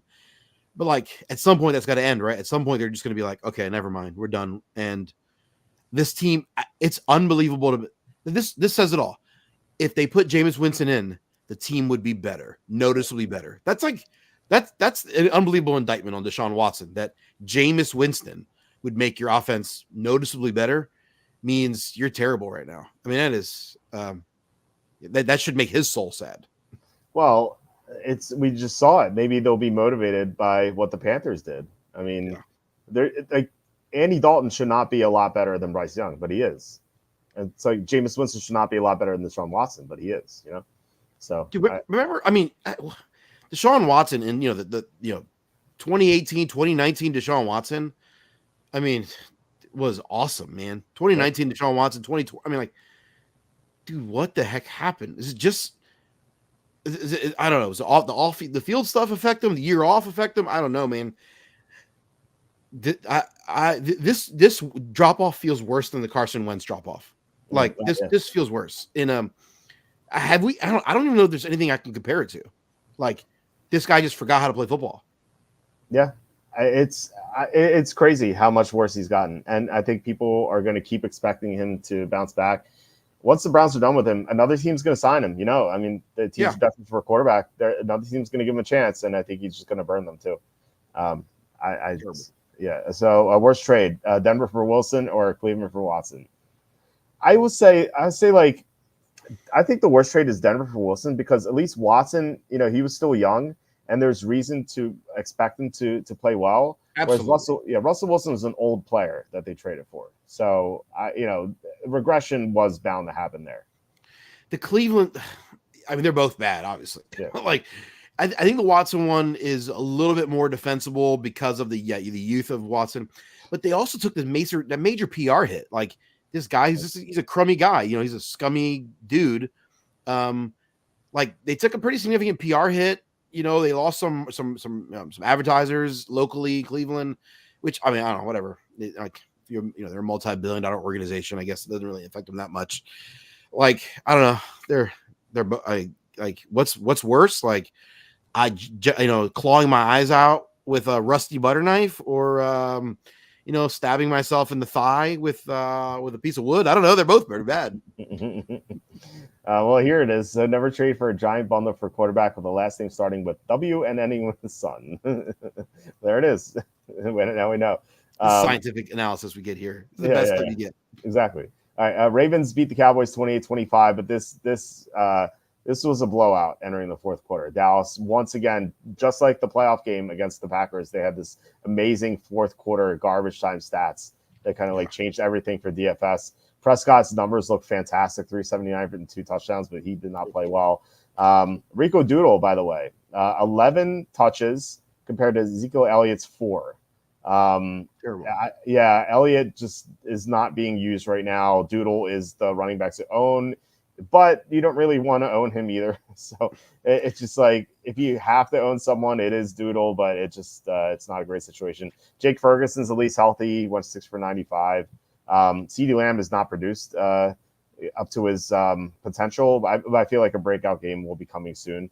For the Ravens, they threw the ball just 15 times. So if you're worried, and you could be worried about Mark Andrews, like you were saying before, on one hand, they only threw 15 times. So in a different game plan, Andrews is going to do more. But on the other hand, likely ran more routes than Andrews did. So that's something to worry about a little bit. And sell high on Derrick Henry, by the way. Baltimore is missing 3 offensive linemen, and their center may not play this week. So I don't think they're going to have as much success with Henry. So I think this is almost certainly going to be his best game of the year. So just try to offload him if you can. Is there any thoughts here? In our fantasy mind, by the way, so I was the highest scorer of the week in our league with 147 points. But I also had in my lineup Mr. Zay Flowers and Mr. Zeke Elliott. I had 2 donuts in the lineup and still was the highest scorer of the week. Thank you, Mr. Jawan Jennings. I mean, it was pretty, Kamara, Gibbs was okay, but it was just an interesting, through the first 2 weeks, both the touches and the snaps between Dowdle and Zeke were equal. And then in this game, I wrote it down. It was 32-14 is the snap. So like the carries look bad, the actual on field looks worse. And so it seemed like through the first 2 weeks, they were like both. It was a 50-50 job. And I'm like, okay. I even texted you. I'm like, I'm playing you this week. Who should I start at my flex? You told me. I was like, Christian Kirk or Zeke Elliott or Jerry Jeudy. I'm like, so I ended up going with Zeke, which ended up being a terrible decision. You didn't follow my advice. I said Kirk. That was the right answer. Yeah, Kirk was clearly the right answer. The Jacksonville offense looked bad the first 2 games. I'm like, I don't trust Kirk. But the problem is, like, it's clear that the coaching staff wants Dowdle to be the guy. The problem is he's not good. So right. I think at the end of the day, like, I think they're telling you they don't think Zeke is good, and the film is telling you Dowdle's not good. So, like, I think this version of the Cowboys is likely what we can expect for the rest of the year. I think this is what they're going to be, a bad team that has a lot of garbage time stats. For like, if you're a gambler, which I'm not, but if you are, well, it depends on what sequence of life you're talking about. Anyway, that's a different conversation. Like, I could expect this being a team getting a lot of backdoor covers. Like I think this is a type of team that's terrible, but like could actually win gamblers money. And so, and I think Dak is I think he's not playing great right now, but like could get some stat. Like, there's a lot of empty calories here. So, like, even though they're a bad team, they actually might be a bad team you want to actually utilize in DFS and in bets. So they're kind of a unique spot. I would say live betting, this Baltimore Dallas game, for example. I don't know what the line was, but heading into the fourth quarter, you got Dallas plus 20.5 or something like that one easily. So, and they did it again. And like I said, in that playoff game against the Packers. So asking, will there be a same game parlay for Thursday night game? Yes, absolutely. I'll have that. Your degenerate friend. Yeah, I may have that up tonight. If not tonight, then tomorrow afternoon. I usually have it up on the afternoon preceding the game, but I have to go to the dentist tomorrow morning, and then it's my wife's birthday actually tomorrow. So we may well, I would say we may do something, but she has work, so we have plans on Saturday. But still, I'm going to be watching the kids so she can have some free time. The Cowboys want backdoor cover because they still won't be underdogs. But yeah, live betting. Yeah, exactly. I think the live betting for sure. And maybe late in the year they might be underdogs. That's a good point. Yeah. So I mean, like, you know, like the Jags Bills was it Monday night game, Jags Bills game. You know, I was texting you and like, you know, at halftime it was like you could get a line on the, you know, Hard Rock app had like plus 31.5 for the Jags, something stupid, which they still didn't cover. But like I think that's the way to go. You get into the third quarter and it's like plus 28. You're like, the Cowboys are the kind of team that actually is a decent bet for. Yeah, I feel like the Rams are another one, and they had the same thing. Like Stafford will always have a big second half. It's kind of like Prescott. You know, it's there's certain quarterbacks like that. Like Trevor Lawrence, not one of them at this point. We'll get to him in a bit. Panthers beat the Raiders 36-22, and this score wasn't indicative of how much of a blowout this was. I think the Raiders beat the Ravens, and they're like, oh, we have the Panthers up on the schedule. We'll win this easily. So they were just a no-show, I think. Zamir White continues to suck. Bowers disappoints. Devontae Adams disappoints. Everyone was just down game for the Raiders. So I don't expect Zamir White to bounce back, but Bowers and Adams surely will. The Panthers look great with Dalton. 3 touchdowns. Deontay Johnson looks amazing and kind of reminds me of last year where Dalton kept force feeding the ball to Thielen when the two played together. And I think people expected Thielen to do something similar, and he did catch a touchdown. But Deontay Johnson, like Thielen was the number one on that team last year. Deontay Johnson is the clear-cut number one. And as long as Dalton is playing, I think Deontay Johnson's just going to have big games. So I actually wanted to ask you where you think Deontay Johnson should be drafted. But I'll say Chuba Hubbard is definitely back in the menu, obviously. And Xavier Legette, I think watch out for him. He's a rookie. He hasn't done much yet, but with Thielen out, he's going to get more targets, I think. So, and so where would you draft Deontay Johnson right now if you were to start the year over? You know, and assuming Dalton would start every game. Yeah, I think I think 5th, 6th round is probably about the range I would think he's valuable. Like he's going to be like a solid wide receiver 3, solid flex, maybe, but be flirting with like wide receiver 2 numbers every week. Maybe he ends up being a solid wide receiver 2. So yeah, I anywhere from around 4 to 6. So that's wide range.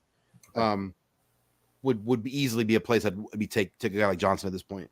Okay. Anything else in this game? Yeah, I mean, like,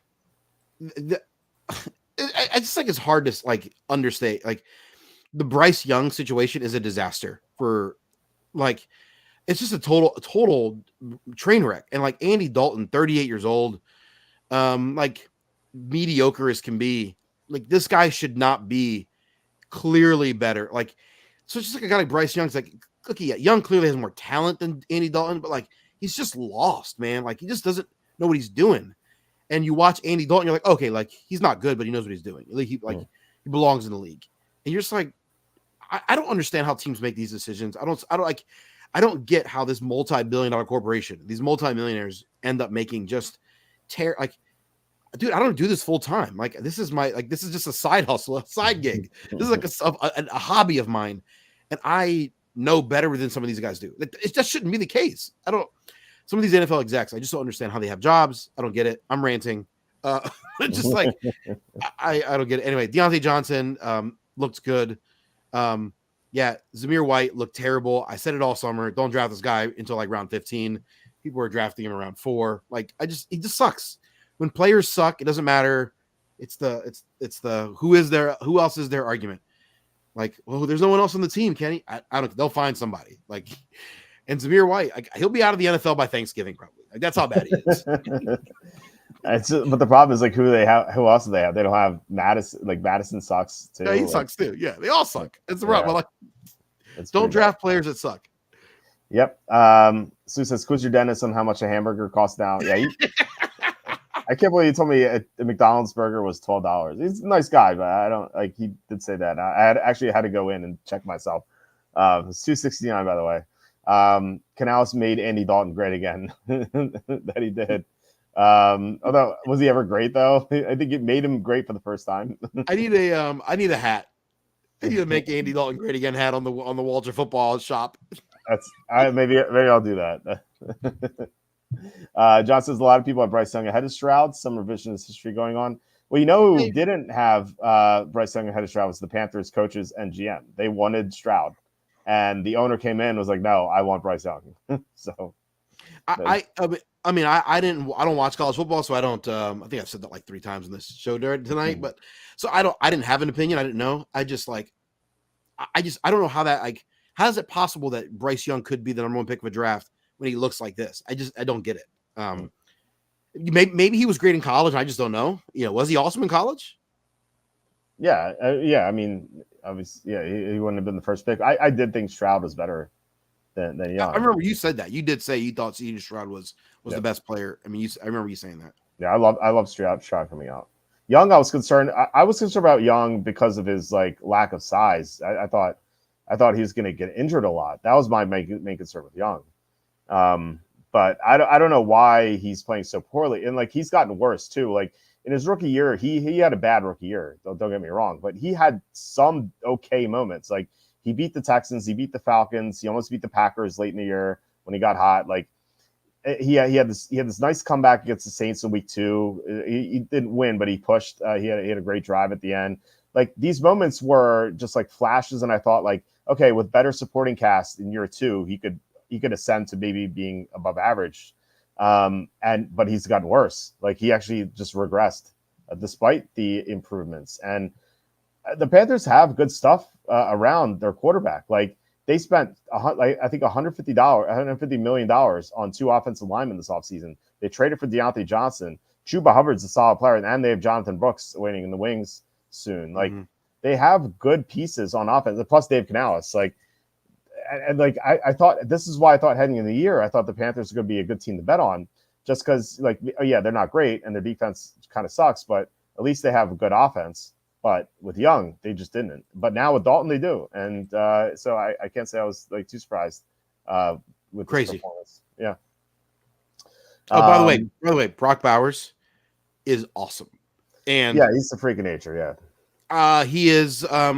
Like, where does he rank right now in your mind, both fantasy and just like generally, like he's a. I mean, I think is it sacrilege to say he's pretty much maybe the top 3 tight end right now talent wise? Like, he's way better than I thought. If I had to draft tight ends right now, he'd be number 1.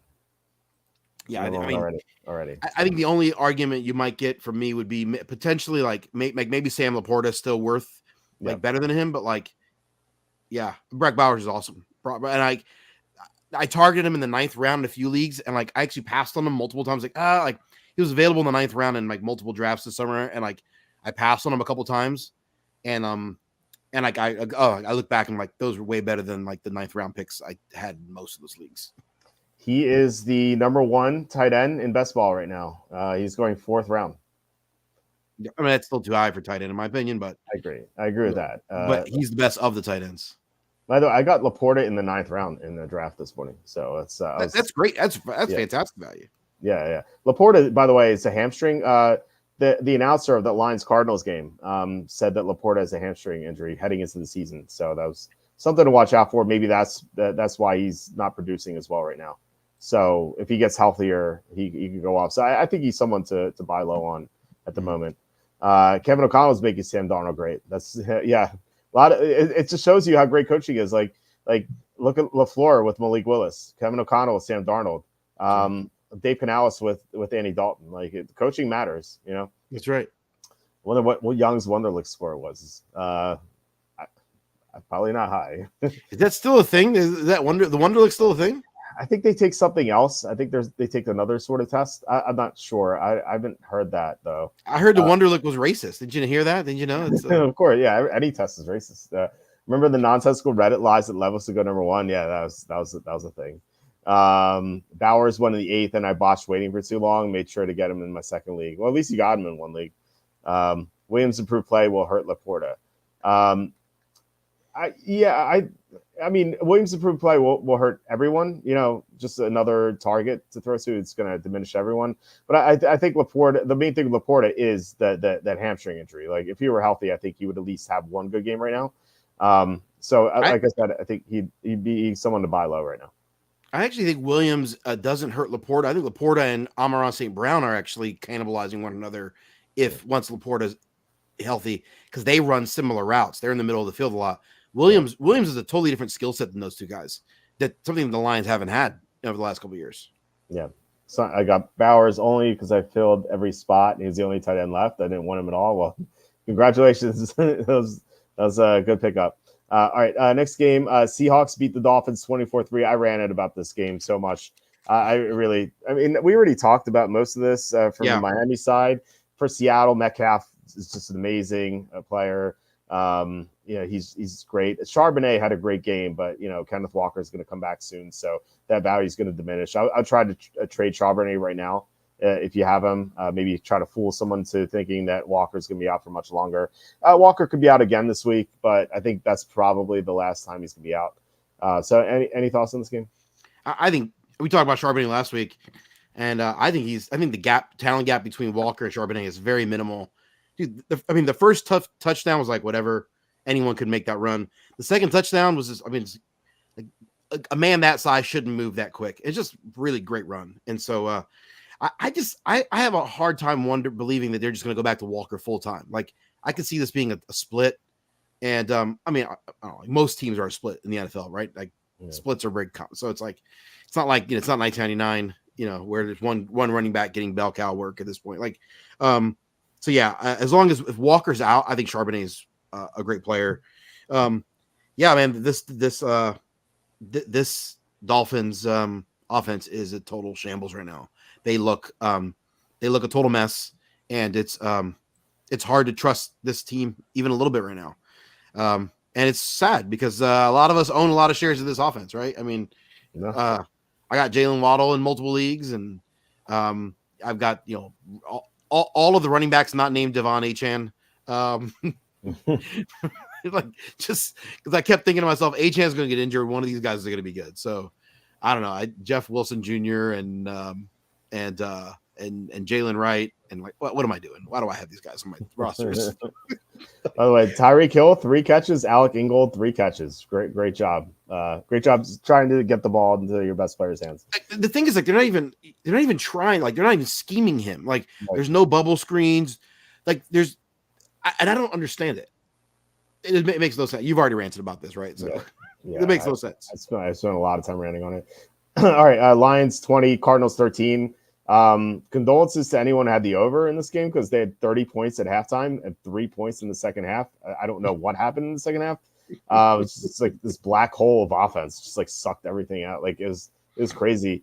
Laporta got hurt in this game, and there was just a collision with Brian Branch and Trey McBride. So both tight ends could be out this week. It's kind of crazy to think about given how highly they were drafted. St. Brown continues to produce. Jameson Williams had his first bad game of the year, so maybe trade buy low a little bit. But I think you might need a second bad game to truly buy low there. Montgomery Gibbs just looked awesome in this game. They just ran all over Arizona. Marvin Harrison Jr. is, I think he's a great play next week because Arizona plays Washington. Washington has the worst cornerbacks in the NFL. So Harrison could have his best game of the year. Murray's a great option. If you're playing DFS, James Conner should rebound a little bit. He had his worst game. The Lions are so great against the run. So no surprise that Conner struggled. So any thoughts on this one? Oh, by the way, Michael Wilson, 8 for 64. I think he's coming on too. What are your thoughts? This was like these two teams were the polar opposite. This was just I went back and looked at the box score just because I was so like watching a little bit of the game. You're just like the Lions called 40 run plays in this game and they called 23 passes, like 40 runs to 23 passes. The Cardinals called 13 runs and 42 passes. Like I mean, they were the night and day. They were the exact inverse of one another. Kyler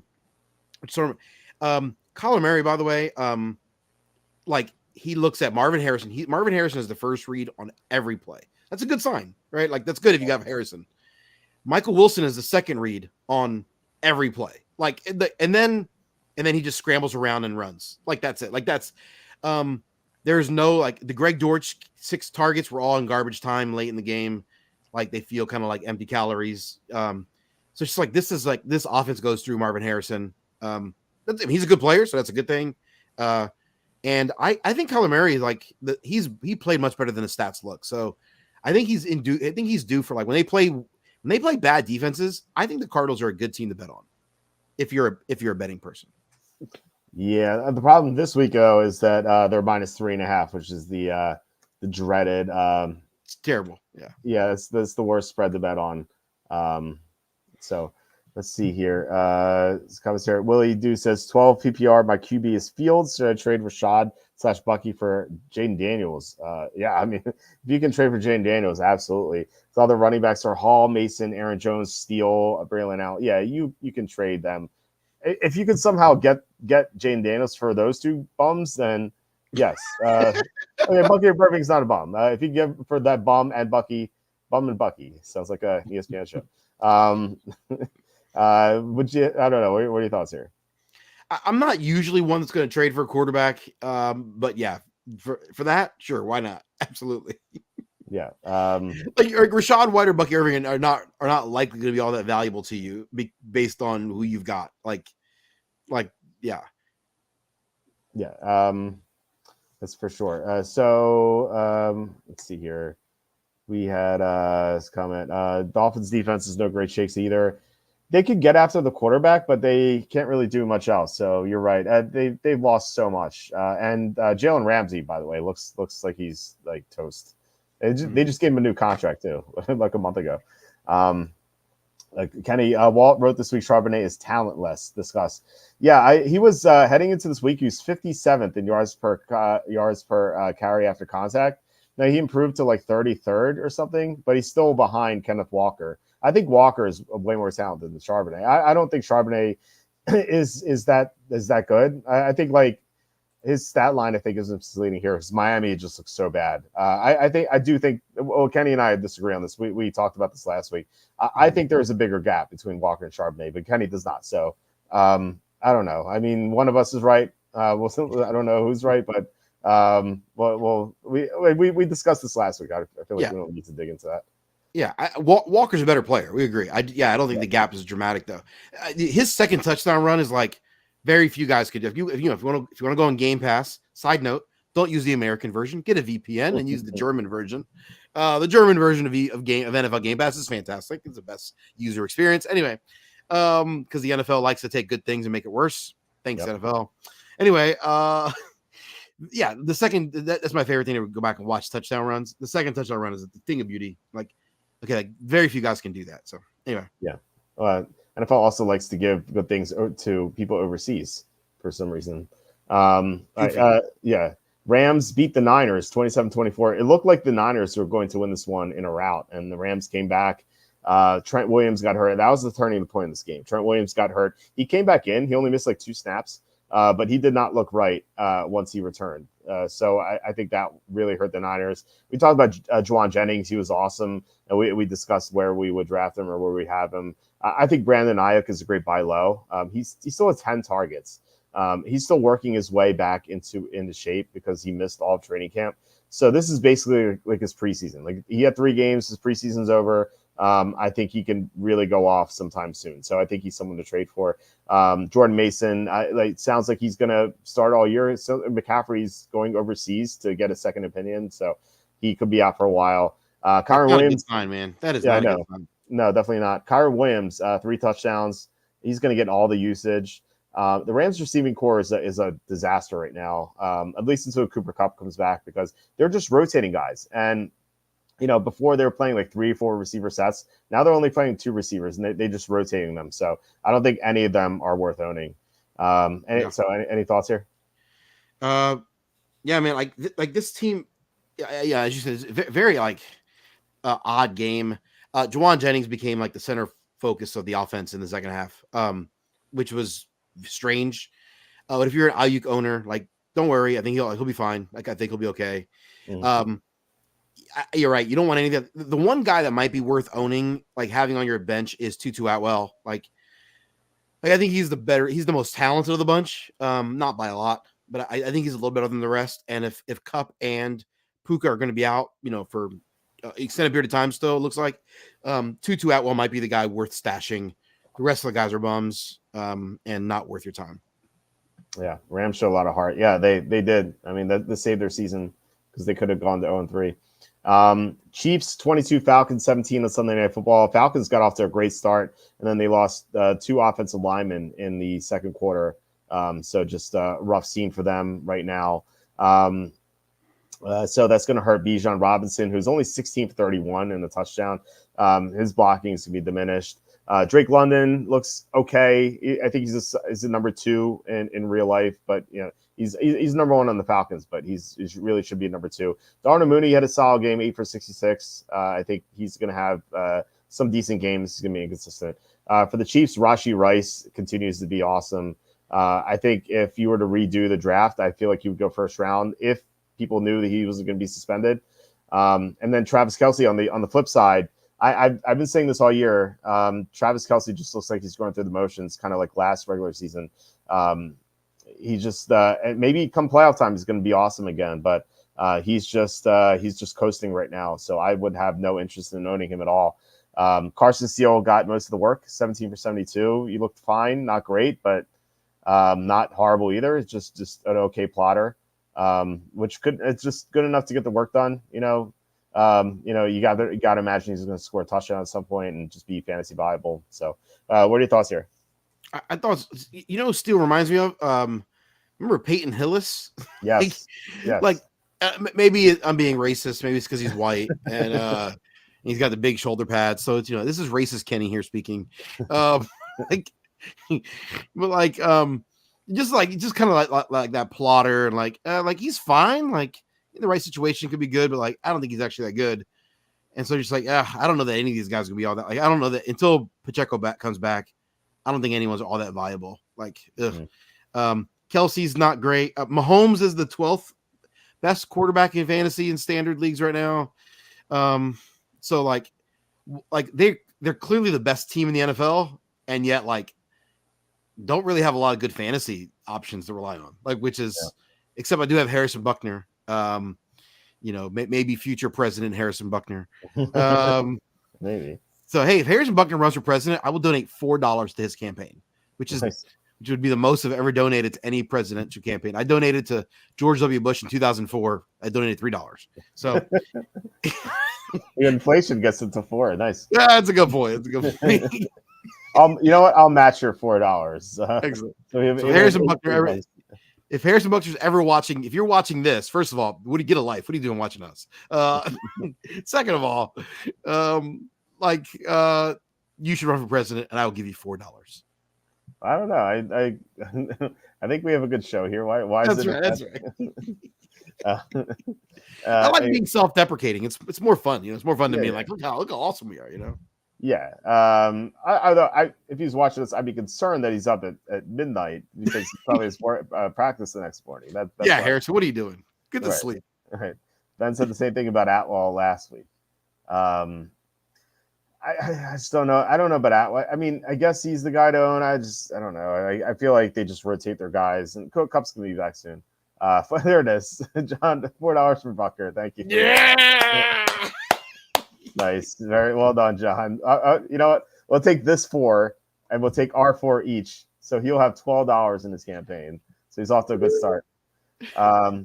Louis says, asking trade Jackson Smith and Jigba and Bucky Irving for Jayden Reed. I would. I think Jayden Reed's awesome. And Jordan Love's going to be back soon. I think I'd do this. It's close though. Very close. Yeah, it would depend on the rest of the team. My only concern is that the Packers I think Reed's the best. He's proven to be the best receiver on the team. I think, but they just rotate their receivers a lot, and I wonder, even when Love was back, do they just rotate their guys enough where Reed never really becomes I think he's better than what the stats show, and in fantasy, that's obviously the stats is what matters. Yeah, his week 1 game was ridiculous. Should I take Taylor for Evans? Oh, we had this question already. We both said no. I guess you signed off and came back, but no, we would not do that.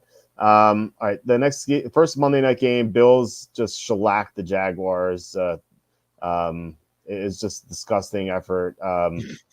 It was disgusting effort. Like, oh, the Jaguars. It was just horrible game. Trevor Lawrence looks completely lost. I said this last week. He just keeps getting worse. Like he either like throws checkdowns or throws passes way over receivers' heads, and he's not seeing the field well. I don't understand what's going on with him. And that's affecting everyone. Christian Kirk had 8 for 79, but some of that was in garbage time. Brian Thomas 5 for 48. He's being affected adversely by Lawrence. Whereas Josh Allen, I think, is the MVP leader right now. So, I mean, obviously still a long season, but, everyone was down on the Bills because of the new receiving core heading into the season. And they've scored since halftime of the week one, they scored 102 points in the past 2.5 games. Just absurd production here, despite having no Stephon Diggs, no Gabe Davis. Khalil Shakir looks like the only viable receiver right now, but I think that could change as the year goes on. Kincaid had a solid game, 3 for 41 touchdown. James Cook continues just to do everything in that offense outside of Josh Allen. So Bills look great. Jaguars they had their back against the wall. They were 0-2. They had to save their season, and they just were completely flat. Just a horrible showing. I think Doug Peterson's fired by the end of the year. Yeah, I don't get it. They got a lot. This team has enough talent. This should not be the case. This should not happen. This team has way more talent than this offense in particular has way more talent, like top to bottom, than probably more than the Vikings. Maybe not. I don't know, but more than the Bengals. Maybe the talent. Maybe that's not totally true, but there's enough talent on this team for them to be very competitive against the Bills. And Trevor Lawrence is the best bad quarterback. He looks good, looks the part, makes all these good looking throws. He's got the pedigree, but he's actually not good. And I think I came to that realization on Monday night. And it's a bummer because I want to root for him. I got a bunch of sad Jaguar fans here in Orlando. A bunch of my friends are Jaguars fans. I'm like, what are you guys doing? Pick the Bucks for the Dolphins. What are you guys doing? Get out of here. Tampa's closer. But a bunch of them are Jags fans. I don't know. Pick the Falcons, pick the Saints. Those teams are close enough. Don't root for the Jags. They're terrible. Yeah. It's just feels like you're a glutton for punishment at that point. There we go. Bills 47, Jaguars 10. I had the wrong number written down. Thank you, John, for that correction. As I just saw that. So magic of the internet. I just changed it. So people will never know I had that mistake unless they watch this video. By the way, my favorite son, Mr. Christian Kirk, came back. First 2 weeks he was just done, nothing.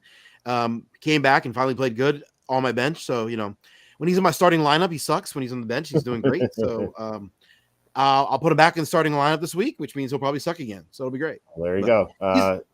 He was their primary offense, but it's the same situation. He's out of the slot. He's running 80-90% of his routes out of the slot, and it's just it's hard to make a living in the slot. And it's hard to be consistently productive unless you're really tall and really talented, like an Amon-Ra St. Brown or R.I.P. Jordan Matthews. Thomas is really hurting him here. Just Thomas getting 9 targets, just siphoning away all that workload. Thomas on the outside though. He's getting all the outside work. So it's. Yeah, I'm just saying that 2 years ago when they didn't have Ridley or Thomas, Kirk was playing all over the place, and now he's just in the slot, and he's not being featured in 2 receiver sets. So that I think that hurts him. All right, so Redskins, save the best for last. Redskins 38, Bengals 33. Jaden Daniels just set a rookie record for completion percentage in a single game for a rookie, 21 for 23, 254. And it's not like he threw checkdowns. So he was throwing bombs downfield to McLaurin. That drive at the end was 7.5-minute drive when they're just keeping the ball away. He converted 3rd and 2 to McLaurin. He converted 4th down to Zach Ertz, and then 3rd and 7, I believe, 27-yard touchdown to Terry McLaurin. Just super aggressive, just like he's been playing for 6 years in the NFL. He just took command of that team and just willed them the victory. I was so impressive, man. I think he could easily be a top 5 quarterback next year. I think he has that sort of potential. McLaurin, he looks so happy. It's like I finally have a good quarterback after the disaster that he endured last year with Sam Howell. He's that whole career of schleps coming in and out of there.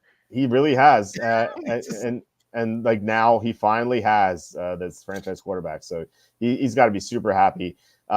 Luke McCaffrey quietly 3 for 44.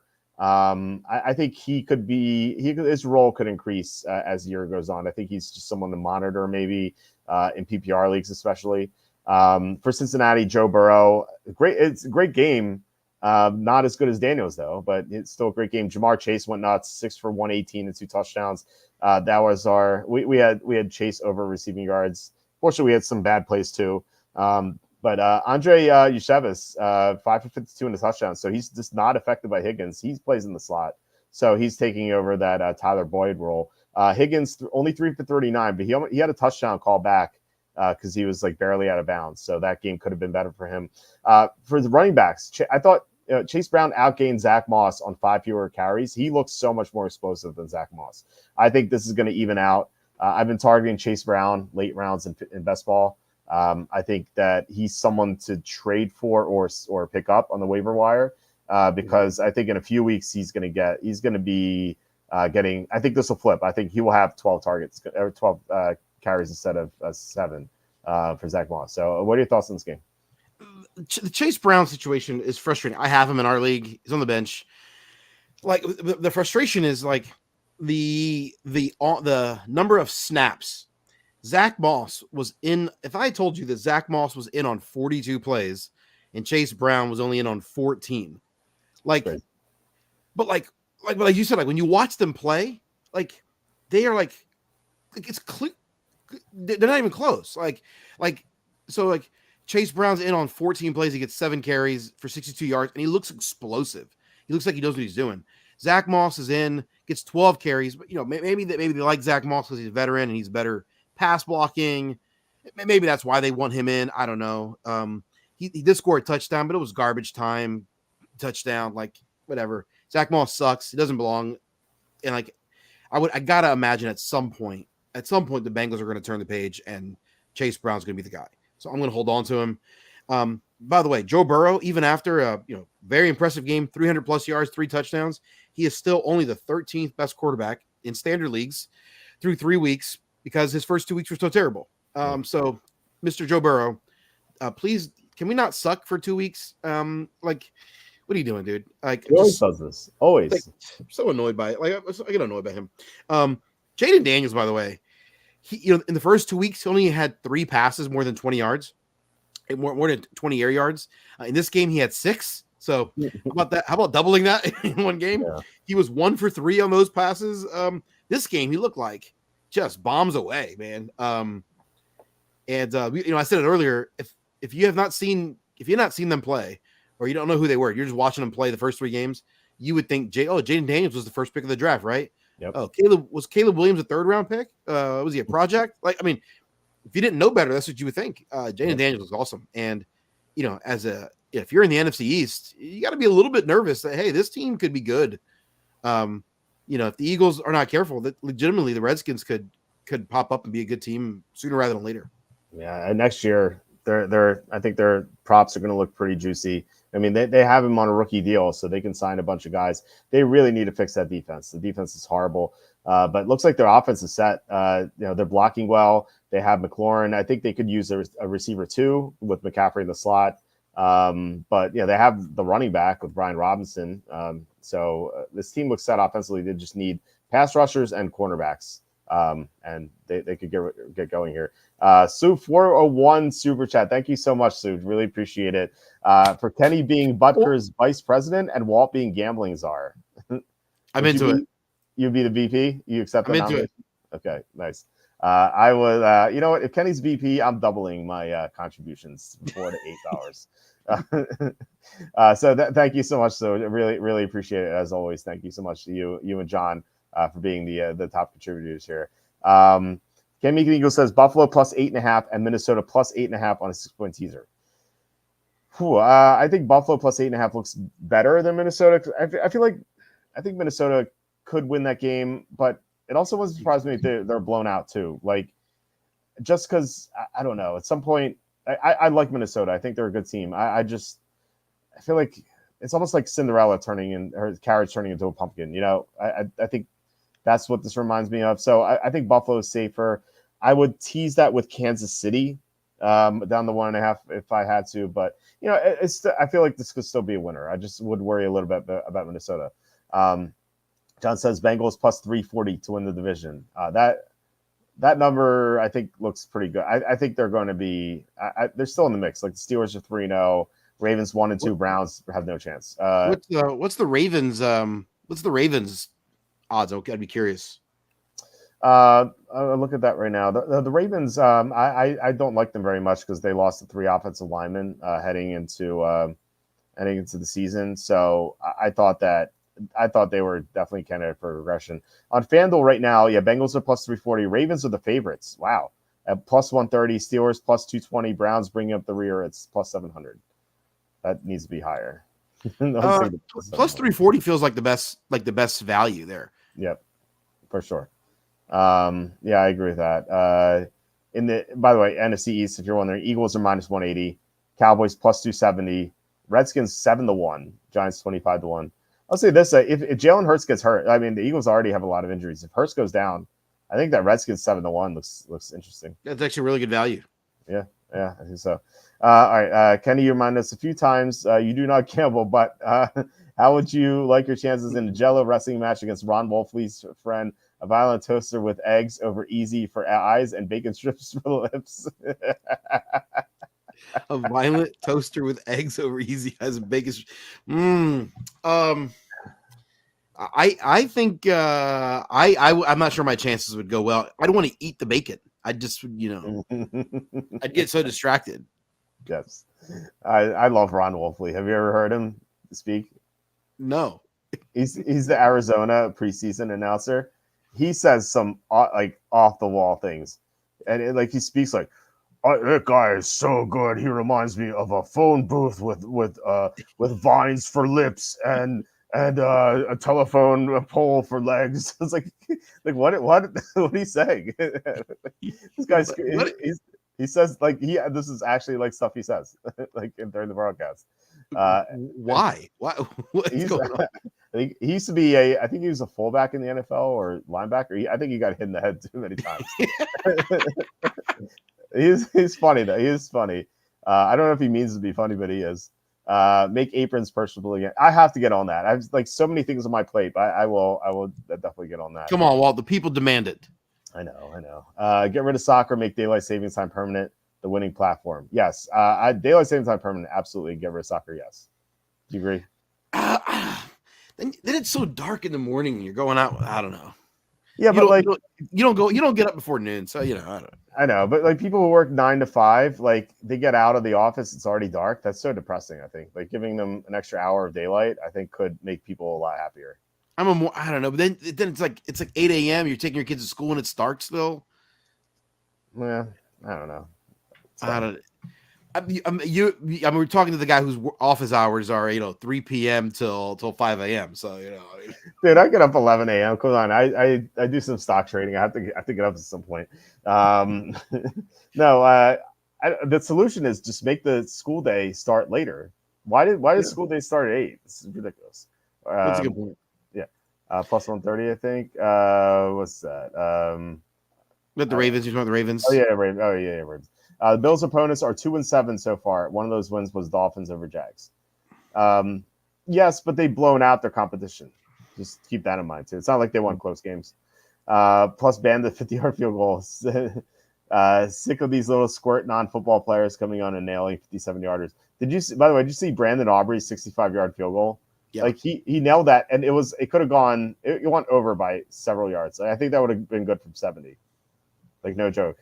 Yeah. And that would clear the record by 4 yards, which is crazy.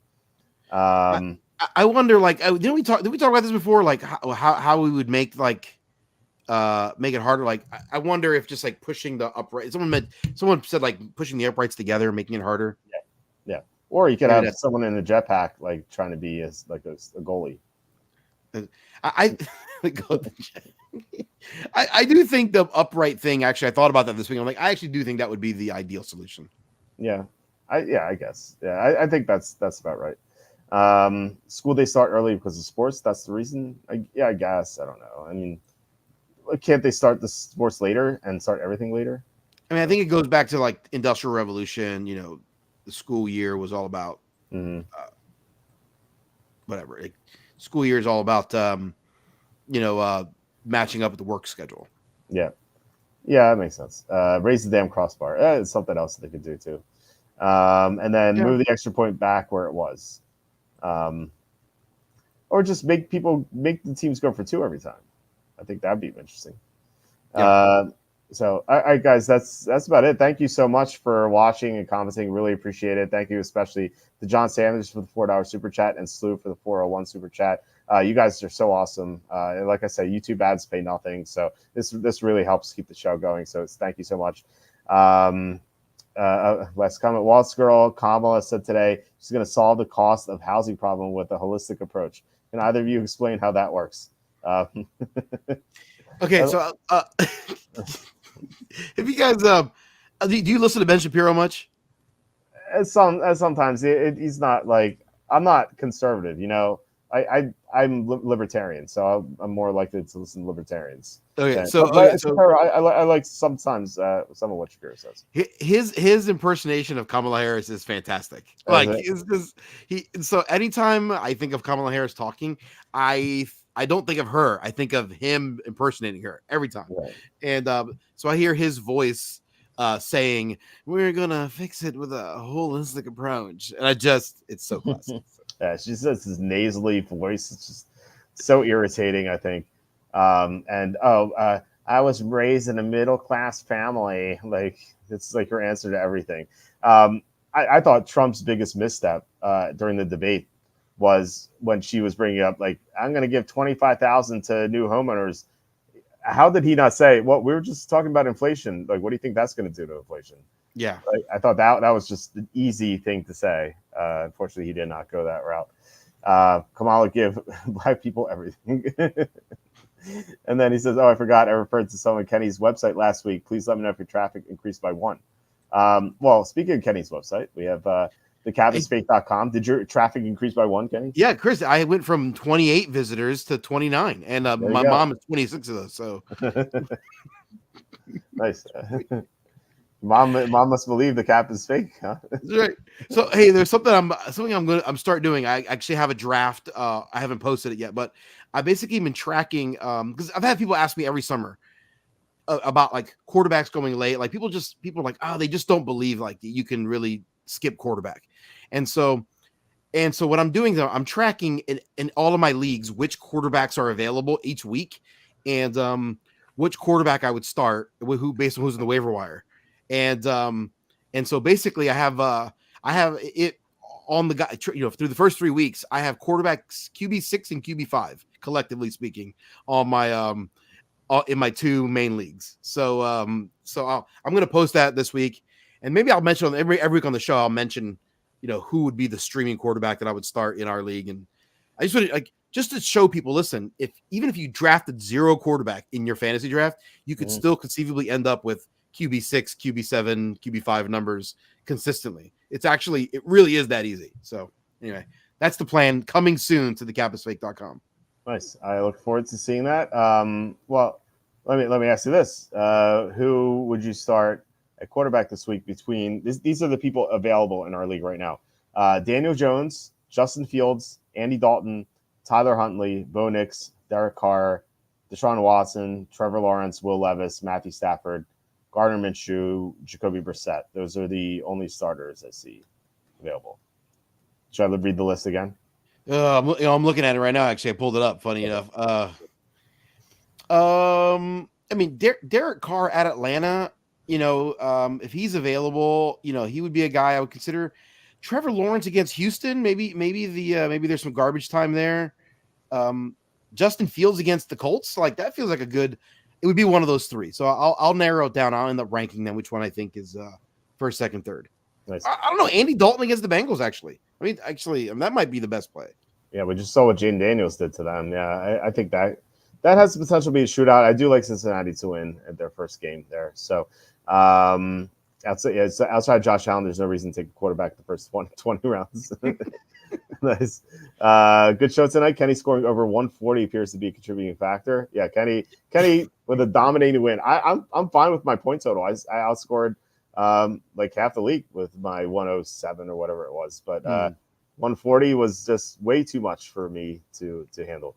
By the way, my can't start receiver on Bad Corps was blown up with Shakir. We talked about that. Yeah, Shakir has gotten better each week. He burned me on Monday night. I liked his under, and he only played half the snaps, and he just had a great game.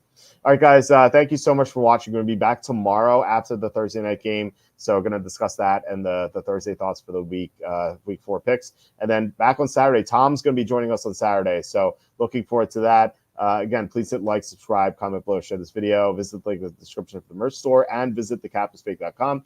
Kenny, awesome doing this with you. Always love having you on Wednesday and discussing this. So can't wait for next week already. And thankfully, I don't have to play you again because your team is just way too good. So I'll talk to you guys later. You the man, Walt. You the man.